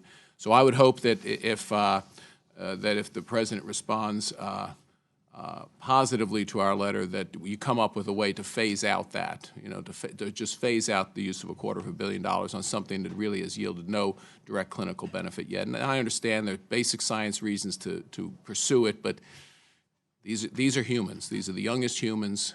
We should move away from that as soon as practical. Dr. Volkow, it's good to see you again. I'm going to ask. You probably know what I'm going to ask about. It's been a year, and I want you to update us on the marijuana research that's done, looking at its effect on the brain. Because as more states attempt to move to recreational use of marijuana. Fortunately, in the last omnibus bill, an attempt was turned back to make recreational marijuana industry much more profitable and widespread through, removing banking restrictions. I mean, those restrictions still in place. So it buys us some time to actually educate the American public, I think, about how dangerous it can be. So if you could just talk about that, and just as an aside, I do believe our colleagues in Energy and Commerce are going to move finally a medical marijuana research bill that makes it easier to do research and to truly discover what is merely a pie-in-the-sky promise with regards to what marijuana can do, and those diseases where it really will be of help. But if you could just update us about some of the research that indicates about how dangerous expansion of marijuana, especially with the bleed down to younger individuals that we see. I mean, whether it's e-cigarettes or marijuana, you can make it illegal, but young people are going to use it. So if you could just briefly in the last 2 minutes discuss what's and thanks for asking that question, because it's an area where there's been major changes in the perception of the American public that we have a drug that is benign, and as a result of that, we're seeing a very dramatic increase in the number of people that are consuming marijuana, 44.5 million in 2018. Of greatest concern, of course, relates to children, because the brain is developing until we are in the mid-20s. And the endogenous cannabinoid system, which is the one that's basically stimulated by marijuana, is crucial in enabling that development, including migrations of cells, how cells communicate with one another.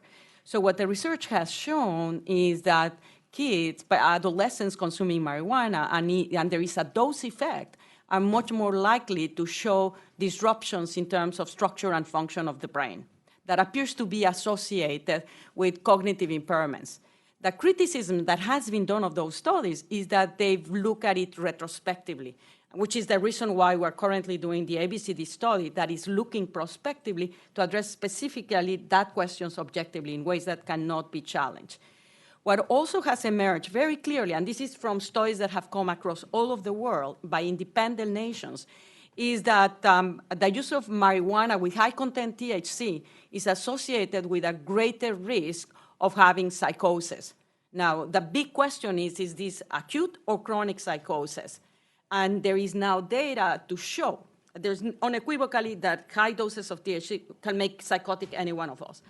Chronically, now the data indicates that it does increase the risk that you could develop a chronic psychosis, whether you have the genetic vulnerability as we recognize it now or not.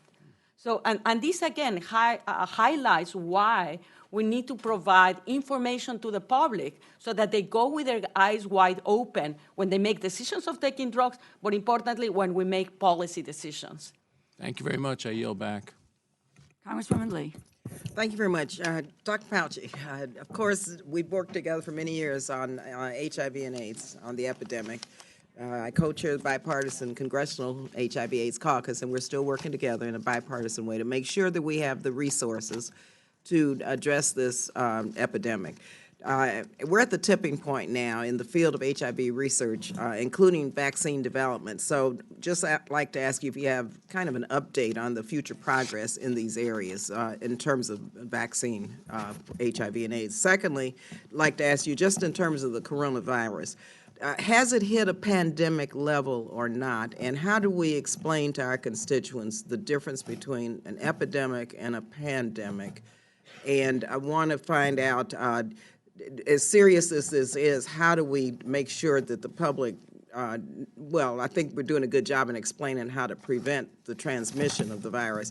But given that there's a 2% in fatality rate for this virus and it's impacting people who are elderly, I wanted to find out, do you think that, from your perspective, that 2% is accurate right now in terms of fatality rates?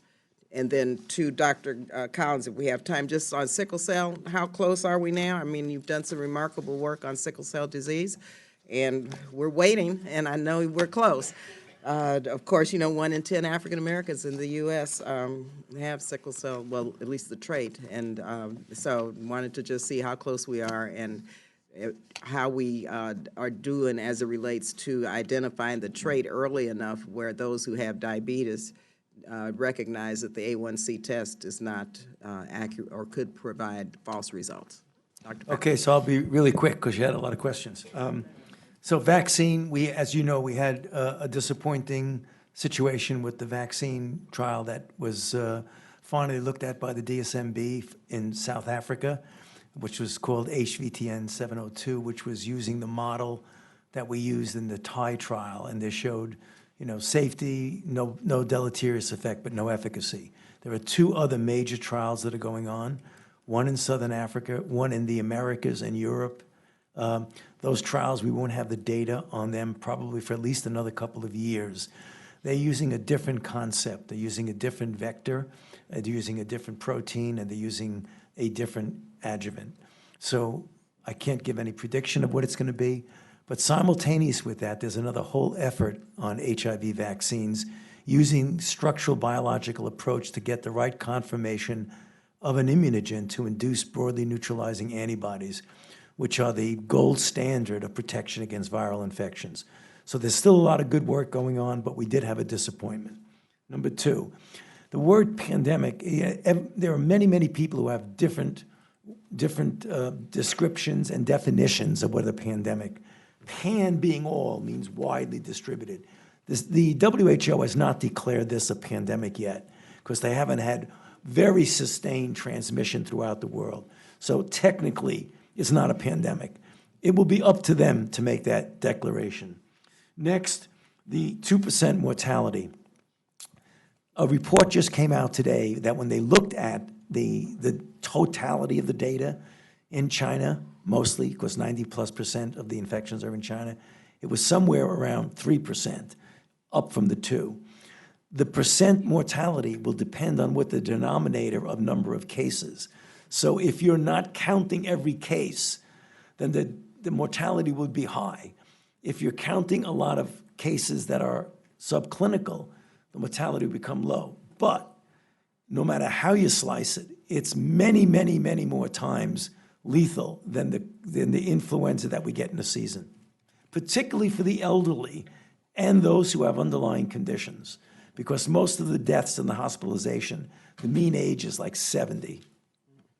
Dr. Collins, quickly. Very quickly, and my colleague Gary Gibbons is very much in the lead of this effort. We have a whole Cure Sickle Cell initiative that NHLBI is leading. And the good news is here, we now have at least 3 clinical trials that are using gene therapy for sickle cell disease that appear to be working and working dramatically.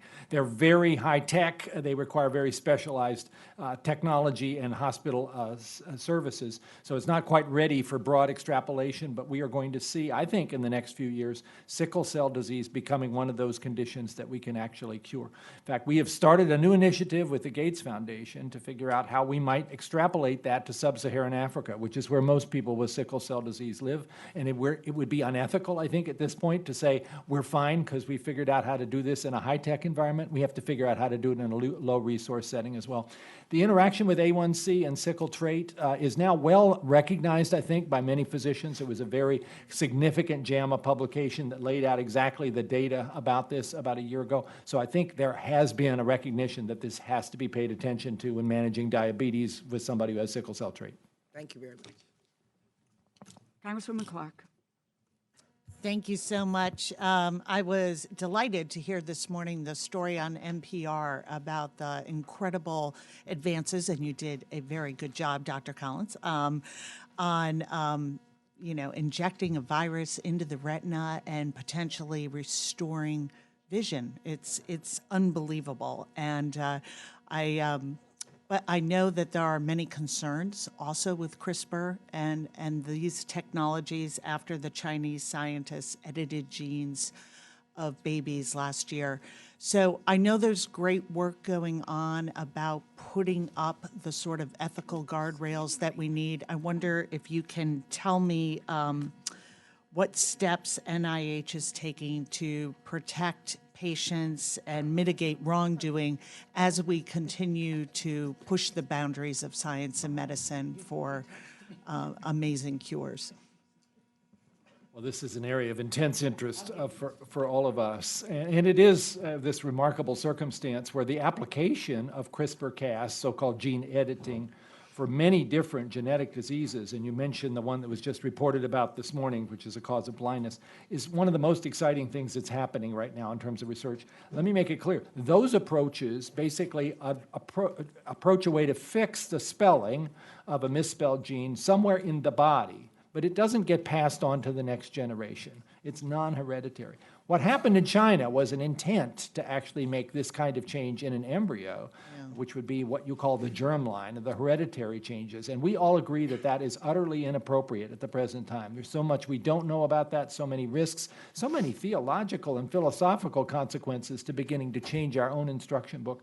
We at the NIH would not support that. In fact, that would be illegal in the United States, that kind of embryo manipulation. The World Health Organization has a high-level panel that is looking at this, and we wait for their recommendations, and so far they've also come down quite strong on this. Our National Academy is Do you know when you engaged as well. expect that recommendation? The WHO recommendation, I think probably in the next few months, sometime during this calendar year, from what I hear, they're beginning to close in on some sort of conclusions.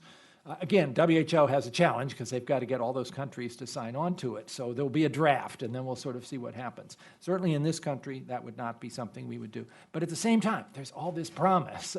If you don't deal with the hereditary applications, but what we call the somatic cell part, where you're dealing with the eye or the liver or maybe the brain for a child who has otherwise an untreatable genetic disorder, this is potentially enormously exciting. We have a whole program at NIH in our Common Fund trying to develop the ways to deliver that gene editing apparatus safely to the tissue where you want it to go. Because it's one thing you know how to do it in a cell culture, but in a person, how do you actually send it to the right zip code and have that result happen safely and effectively?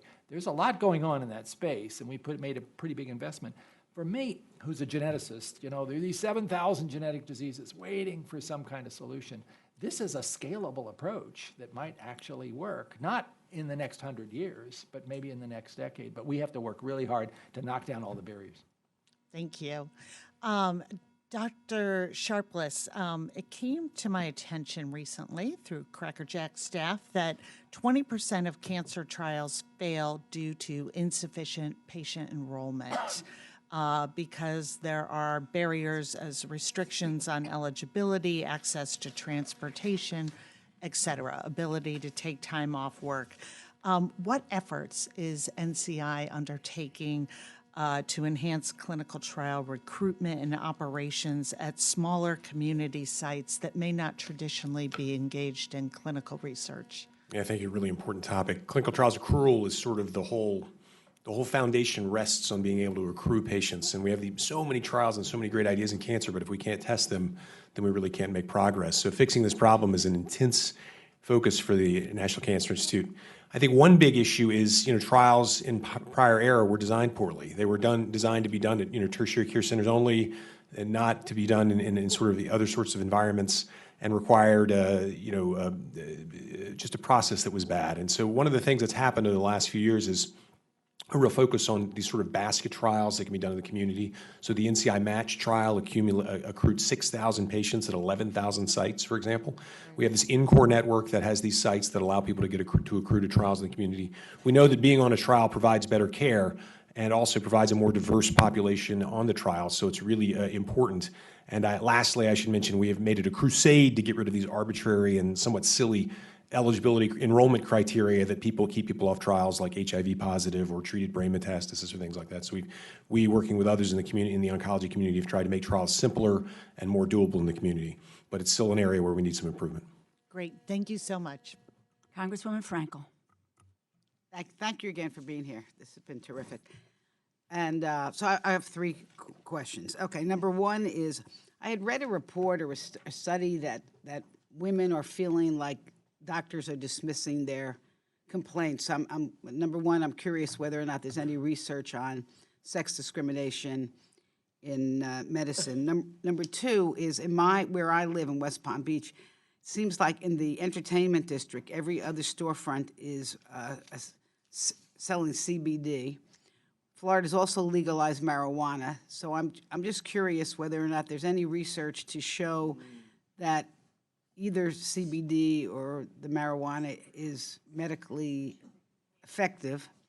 And then my third is back to my grocery store questions on coronavirus. I know you're not supposed to touch your face, but is it any part of your face, or where are the germs going? And if someone gets quarantined, how long do they have to be quarantined for? And can there be repeated quarantines? I mean, I guess the better question is, do you think this is going to be a widespread issue in our country? Sex discrimination first. Yeah. Dr. Bianchi. Certainly with regard to maternal mortality, there is definitely discrimination in that women's voices are not being heard. And that is one of the aspects of the Improve initiative that we want to address. That's the community-based initiative. We know that there is not only dismissal of women's voices, but also there's infrastructural racism. And we are definitely including that as part of this overall initiative. Like CBD and marijuana. We know that there is evidence from CBD to be effective for helping to treat seizure disorders in children, Dravet syndrome, and that has led to a medication.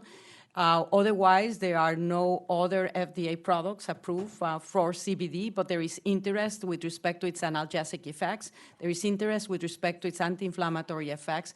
And we also definitively are interested and are evaluating its potential therapeutic value to help treat different types of addiction, including opioid addiction. When you say interest, does that mean there's research being done, or you're research is being done? Okay. We're funding researchers to do this, both in animals and in humans. And with respect to the THC, the information is more limited. There is some evidence that it could be beneficial for multiple sclerosis, for spasticity from multiple sclerosis, also for pain indications. And otherwise, the evidence is not very good in terms of its potential benefits. But researchers are doing studies, and we're funding researchers to do studies on PTSD, for example. Could it have a value? All right, back to the coronavirus. Yeah, touching your face. So first of all, how do the germs get in you? Okay, so first of all, you asked a question about touching your face. Yeah. So the public health ways to avoid getting coronavirus are very similar to those to avoid influenza. And that is, particularly as simplistic as it sounds, washing your hands as frequently as you can. One of the problems with respiratory-borne diseases is that they are spread either by droplets, gross droplets, someone coughs or sneezes on you, or even a bit of aerosolized, where you can be sitting next to someone very closely and you don't cough and sneeze, but the virus can aerosolize and So, go. I mean, does it go into you through your nose, That's your what- mouth? That's what I'll get to. Okay. All right. So what it is, it will get in through a mucosal surface. That could either be your nose, your mouth, or even your eye. The reason for washing your hands is that people often do the wrong thing. That's why you hear us say cough into the crook of your elbow, because people sometimes go like this or blow their nose. They'll shake hands with you, touch a doorknob. 15 minutes later, you come by and do that. Then you touch your face, and that's how you get it. So that's the way. That's the first thing. Secondly, incubation period, quarantine. The incubation period, the median time from when you get exposed to you get clinical symptoms is about 5.2 days. That's the median. The range is somewhere between 2 and 14. 14 is much, much more the outer limit. So when someone is suspected of being exposed, they either self-isolate or they get actually institutional quarantine for 4 days. But you could have 14 days, 14. Could you have multiple self-quarantines? I mean, what if you get exposed and then you stay home and then you get exposed again and you stay home? Do you have to stay home every time you get exposed? Well, it depends on what you mean by exposed. I mean, if you are exposed to someone who has documented infection and then you are tested and you go into voluntary isolation, not necessarily quarantine. Right. The only time you get quarantined is if it's very, very clear that you have direct contact with someone. But it could be multiple times. Well, it could be if you're in a situation where you're in an outbreak. Well, that's very interesting because when you go from containment, which means to preventing the spread, to mitigation, which means in the community, distancing yourself socially. If, I don't want to say when, because every time I say when, it's a headline. If it gets to the point where there is really widespread infection, if that ever happens. Do you expect that to happen in our country? I can't predict that. I cannot predict. Are you worried about it? I don't worry. I try and just do things that can prevent it. Thank you very much. I yield back. Congresswoman Watson-Coleman. When there is a vaccine available, who gets it first besides my colleague to my left? Dr. Fauci, who gets it first and how do we go about distributing it? Well, the standard approach when you have a vaccine, for example, for influenza, when you have limited vaccines, you give it to the most vulnerable. And the most vulnerable clearly are the elderly and those with underlying conditions. And those generally are heart disease, chronic lung disease, kidney, diabetes, and obesity. Or those who are immunosuppressive drugs who might have an underlying cancer. And so we're 18 months or so away from that. Probably.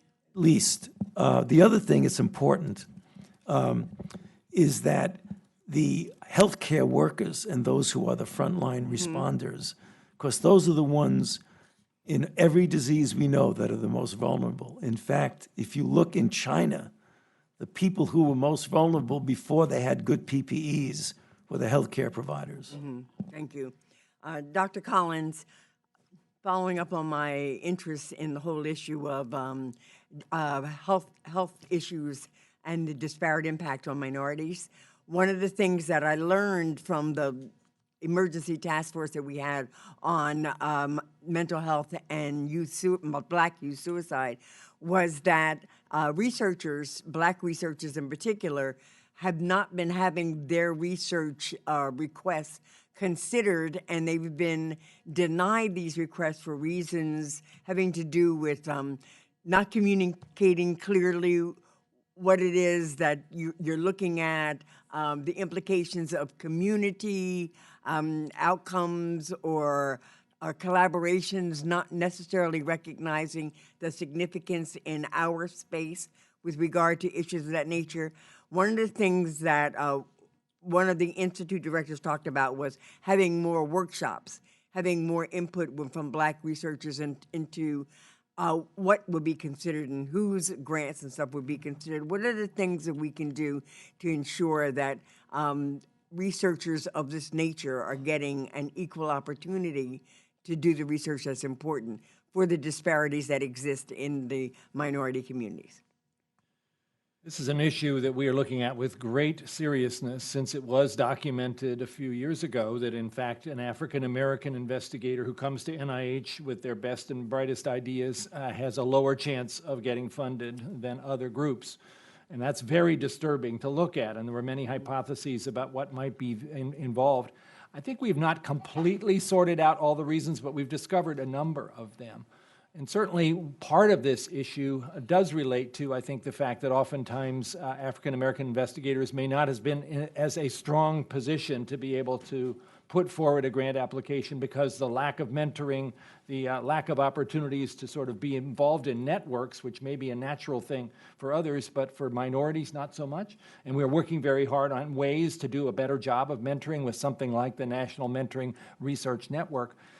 We also identified the fact that there are different areas of research where minorities tend to migrate, and health disparities research is one of those, and you can see why that is. That's oftentimes a passion for somebody who gets into research who comes from an underrepresented group. They want to work on understanding why their communities are not being as well served. And yet it is clear that some of the research that goes on in that space doesn't fare as well in our peer review system, regardless of whether the applicant happens to be a minority or not. So there's some action there that we need to take. We're still trying to sort this out. There was a paper we published a few months ago about this, which got a fair amount of attention. We're continuing to do the analysis to see what else we're missing here. We are determined to sort this one out. Well, I'm glad. I am both a co-founder of the Congressional Caucus on Black Women and Girls, and we're interested in those things that impact individuals, particularly because of the intersection of their gender and their race, and as well as the interest in what's happening with our children and mental health disparities and things of that nature. Big issues in my community, so I thank you for the work that you're doing. I look forward to the work that you'll be doing in the future. Thank you. I yield back. Thank you. We are going to do a kind of a third round here with 3 minutes each. But I wanted to let you know, I've just been informed, I do not know what the dollar amounts are, but it would appear that the House and the Senate, Congressman Cole, have come to an agreement on the supplemental. God's in his heaven, all's right with the world. Yes. And so we just got that notice, and so we will be, that word will be getting out about dollar amounts, et cetera, et cetera, et cetera. So again, yes, wonderful. This is where we need to go. I am going to do my rapid fire piece here again. This, Dr. Gibbons, status update on NIH's efforts on a commission on lymphatic diseases, okay? NCI, you talked about lots of activity in the area, Dr. Sharpless. Tell us a little bit about what's driving the interest in cancer research, because you have so many more. I would love to know at some point, maybe I'll just sit and talk with you about where we stand with ovarian cancer and finding a marker for ovarian cancer. Universal flu vaccine, update, Dr. Fauci. If we could provide additional resources in 2021, how quickly might we move to some success there? And Dr. Collins, the NIEHS, in past emergencies, it supported training for workers, for healthcare workers, airports, correctional institutions, et cetera. Just a quick overview of their worker training activities in recent public health emergencies, H1N1 flu, pandemic, Ebola, and how could they support what we need to do for this current COVID-19 outbreak. So, status of the Commission on Lymphatic Disease. So lightning round. Right. Lightning round. Exactly. Right. So you hit on an important area that's often debilitating, disproportionately affecting women in lymphedema. We have established a task force that is trans NIH that is focused in on this issue. Certainly, it's one where we spend at the NHLBI over $20 million a year in that space, along with, again, many other ICs contributing even more to that collective effort.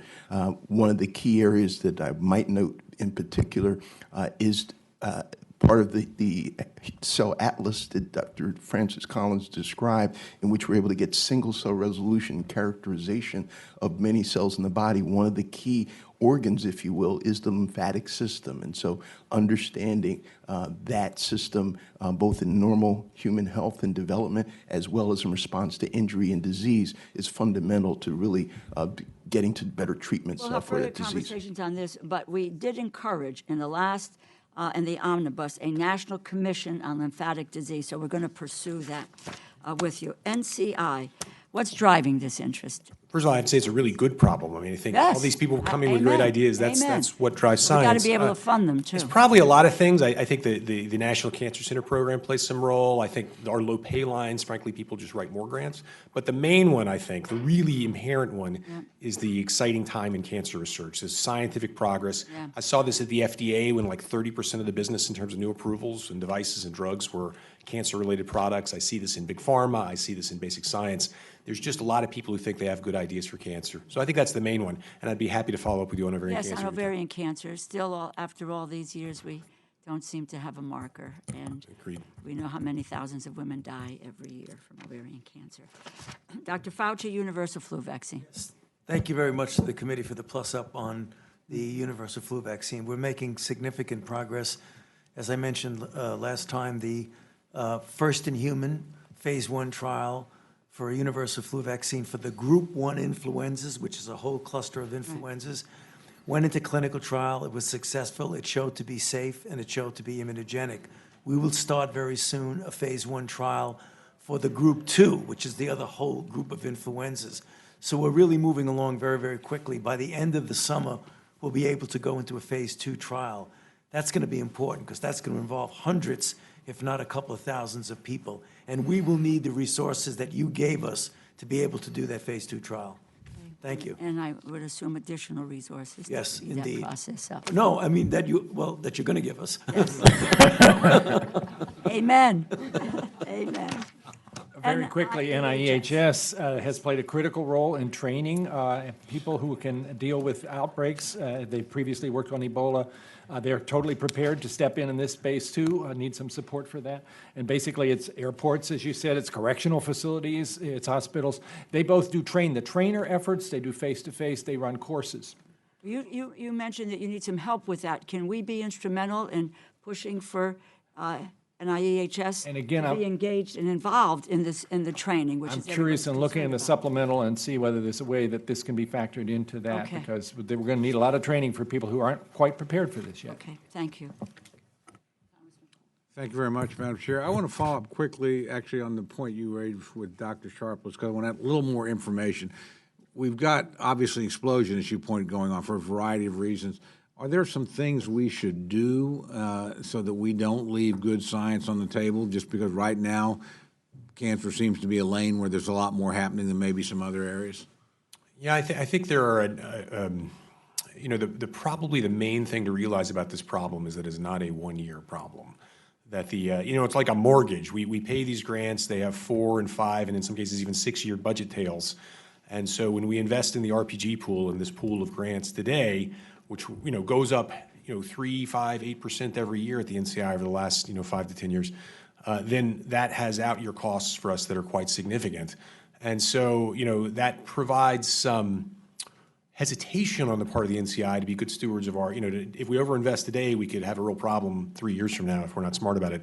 So, you know, the realization that this problem is not going to be fixed this year or next year, that we expect that we're going to get these increased number of grants for a while, because there are people who just have a lot of really great ideas. So I think this, you know, sustained commitment that you've provided for so many years is really what the doctor ordered for the NCI RPG pool problem. Yeah, I think that's important. I couldn't agree more. Dr. Collins, the Attorney General's raised some awareness of threats posed by foreign governments that obviously are, particularly the People's Republic of China, you know, frankly, raiding our science or interfering with our research. Can you tell us what your level of concern is on that, some of the measures you might be taking to respond? We are quite concerned. Dr. Mike Lauer, who is the head of our extramural research division, has spent probably 2/3 of his time now on this over the course of the past many months.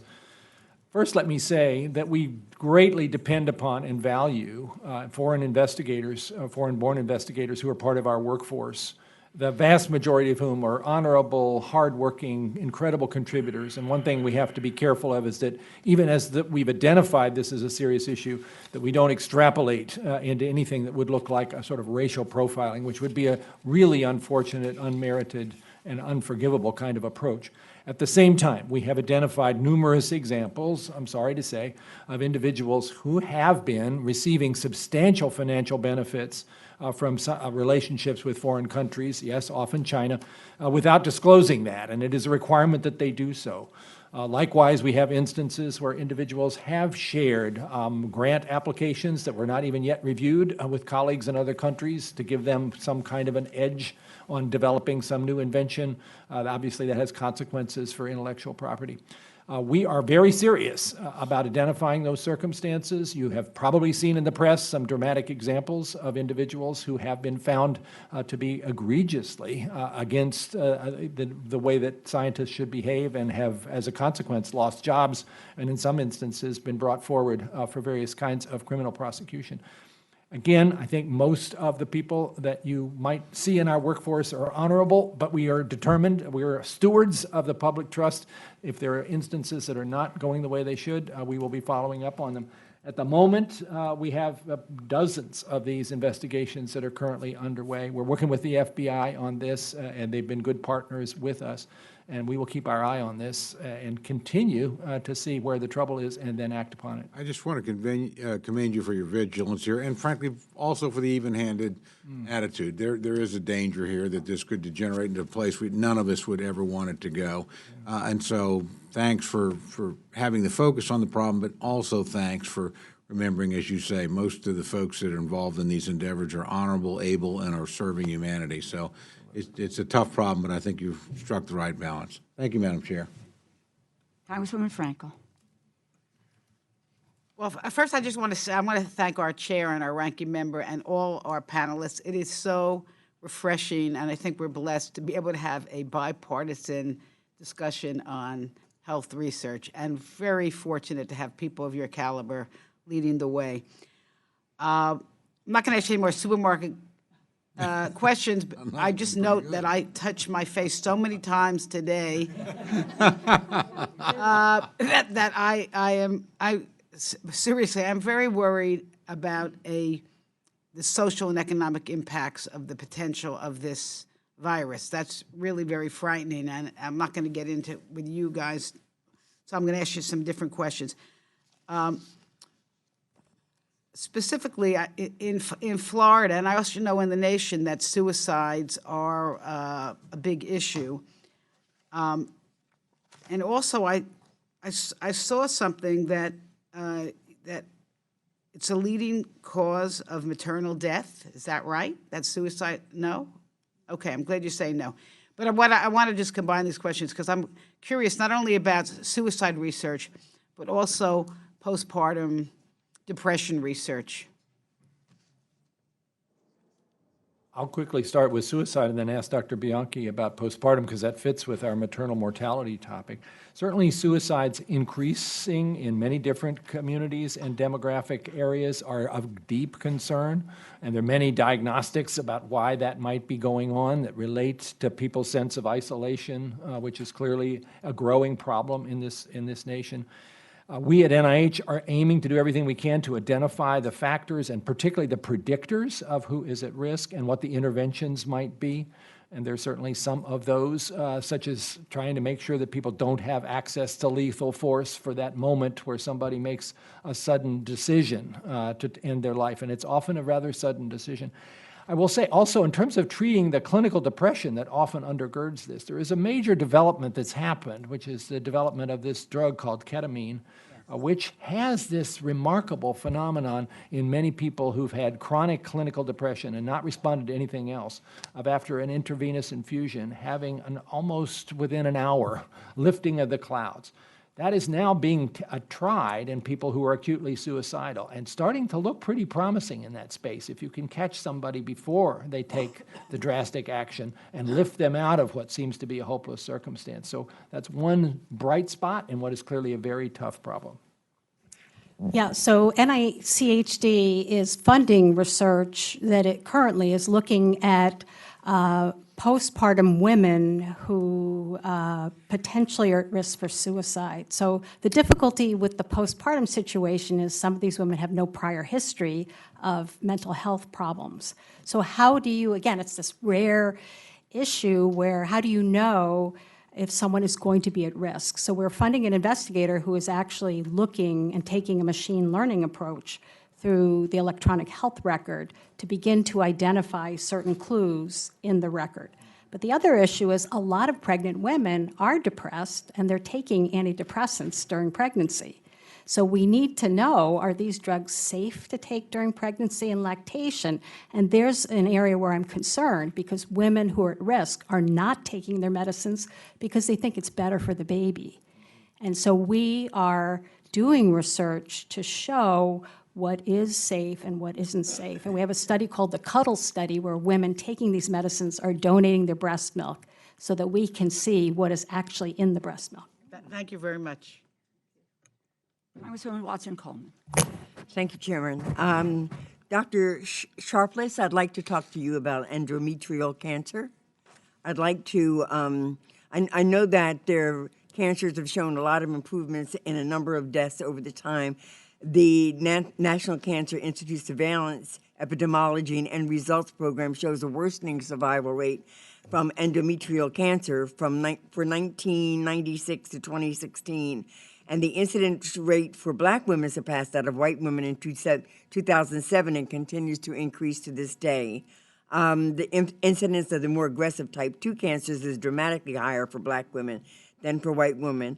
I'm wondering what your plan is, what's happening in that field, and what are you planning in terms of funding clinical trials and trying to come up with specific therapies that address these disparities? Sure. Thank you for the question. I think we are equally concerned by the statistics you mentioned. This is a cancer which is increasing in mortality in the United States. As I mentioned, most cancers are actually declining in mortality. The few that are actually showing an increased mortality are particularly of concern. Why is that happening?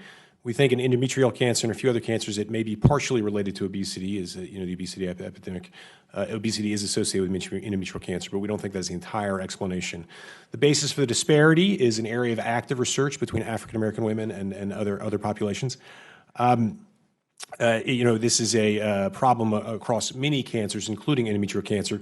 Generally, our findings have been that they are in part these social determinants of health, these access to care, these sorts of things, and partly often driven by biology and some combination thereof. And so we have funded efforts in endometrial cancer and other gynecologic malignancies specifically address that question. We have a SPORE in endometrial cancer and other gynecologic malignancies, which is a center of research excellence we're funding. And but an area where we are devoting a lot of focus because of the worrisome statistics you mentioned.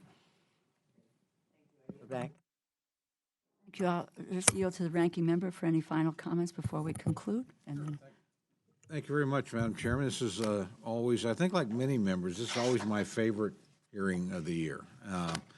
And I think because we all marvel at your abilities and your the work that you're doing and you're about and what your colleagues are doing, and we all see the good in these investments, and we all feel as if you've been really good stewards of the money that the Congress has chosen to put at your disposal. And we all think the American people and frankly all of humanity have benefited enormously as a result of those investments.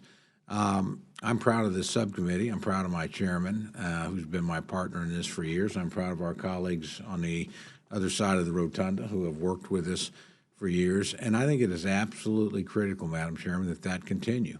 Now, I'd be the first to say, and I know my chairman knows this better than I do, this is going to be a very tough year. We have a 2-year budget agreement. It's essentially flat funding, and if you look at some of the requirements in a couple of the other departments that are going to take money, we know. Veterans I'm thinking of in particular. My friend, the chairman, and her counterpart, my friend, Chairman Blunt, are going to be confronted with really tough decisions. And I've had this discussion over many years with Dr. Collins. I usually use the phrase, we're in another one of those years where we're robbing Peter to pay Paul. Fortunately, you're Paul. And somebody else is going to have to be the Peter, and it's not your job to make those decisions. It's the job of this committee. And my friend, the chairman, and I have commiserated with this over this many years because there's lots of wonderful things in this bill, lots of things we agree on, lots of things that are national priorities. But I think this committee has made the right decision over the last 5 years in a bipartisan sense by probably making you the top priority in the bill every single year. And I don't think that's ever been more dramatically demonstrated than right now. How many questions did we have on coronavirus? And yet there'll be another coronavirus out there. And I thought one of the most telling answers of the hearing are, when Dr. Collins made the point that these past investments have put us in a stronger position to deal with these current challenges. And I thought Mr. Sharpless made an excellent point, Dr. Sharpless as well, when we talked about the extraordinary opportunities we have in a particular area right now. And those opportunities come, and you have to use the resources you have to take advantage of those openings. And you also have to make commitments that sustain themselves over years. I mean, the committee has to think in terms, again, always of cumulative and incremental, whether it's investment in your physical infrastructure or it's just thoughts about projects that clearly take multi-years to come to fruition. And we've got to make sure the revenue stream is there and available. So, again, I thank all of you for the work. I thank this committee, on a bipartisan basis for its sustained commitment here. And I think, Madam Chairman, the wisdom of that has been borne out.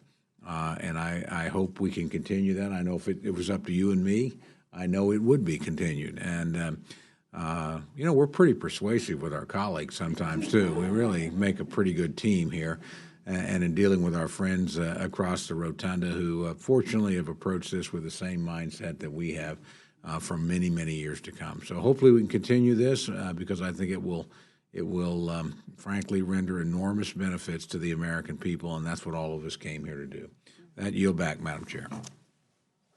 Thank you very, very much. And to my dear friend and colleague, and if I might add, co-conspirator in what we do in this subcommittee. And indeed, this is always an extraordinary hearing, and it's a revelation. We have a doctor on our committee, and Dr. Harris, but as far as I know, the rest of us are not scientists. We are not doctors. Well, yes. You're right. You're a political science doctor here. So, but what we are about is trying to grapple with issues about which we spend time studying and learning so that we can try to do the right thing. You do every day in your life focus on a mission of which there is no nobler cause or highest commitment, which is to save lives. And we get to work in cooperation with you to make sure that we push the edge of that envelope. You do. We need to do that with the resources that we provide you to do your work. I would just say this to my colleague, that yes, you are Paul, but I always have, and you've heard me say this before, I have to worry about Peter as well, and looking at that. But I think you know where our hearts and our commitments are to make sure we go down the road. I would just say one other thing. This is a committee and working together which does not deal with gotcha. We are not sitting here to try to stump you, to make a political comment. We are here to try to get the best information and the best advice so that we can respond. And when some of the questions are hard and they're tough, it is not for political purposes, but it is to look at our stewardship of public dollars and where those public dollars are going. And we are so trustful of you with being good stewards of the public dollar. And we can sell that, both my colleague and I, to other members of this subcommittee, as well as the committee the committees across the aisle with our Senate colleagues. I'm going to end on a humorous note. I'm going to have to stop hugging people, Tom. And I just want to make sure that, Dr. Collins, that people can afford ketamine, okay? That's another issue that we could do. Thank you. The hearing is concluded. Thank you all very much.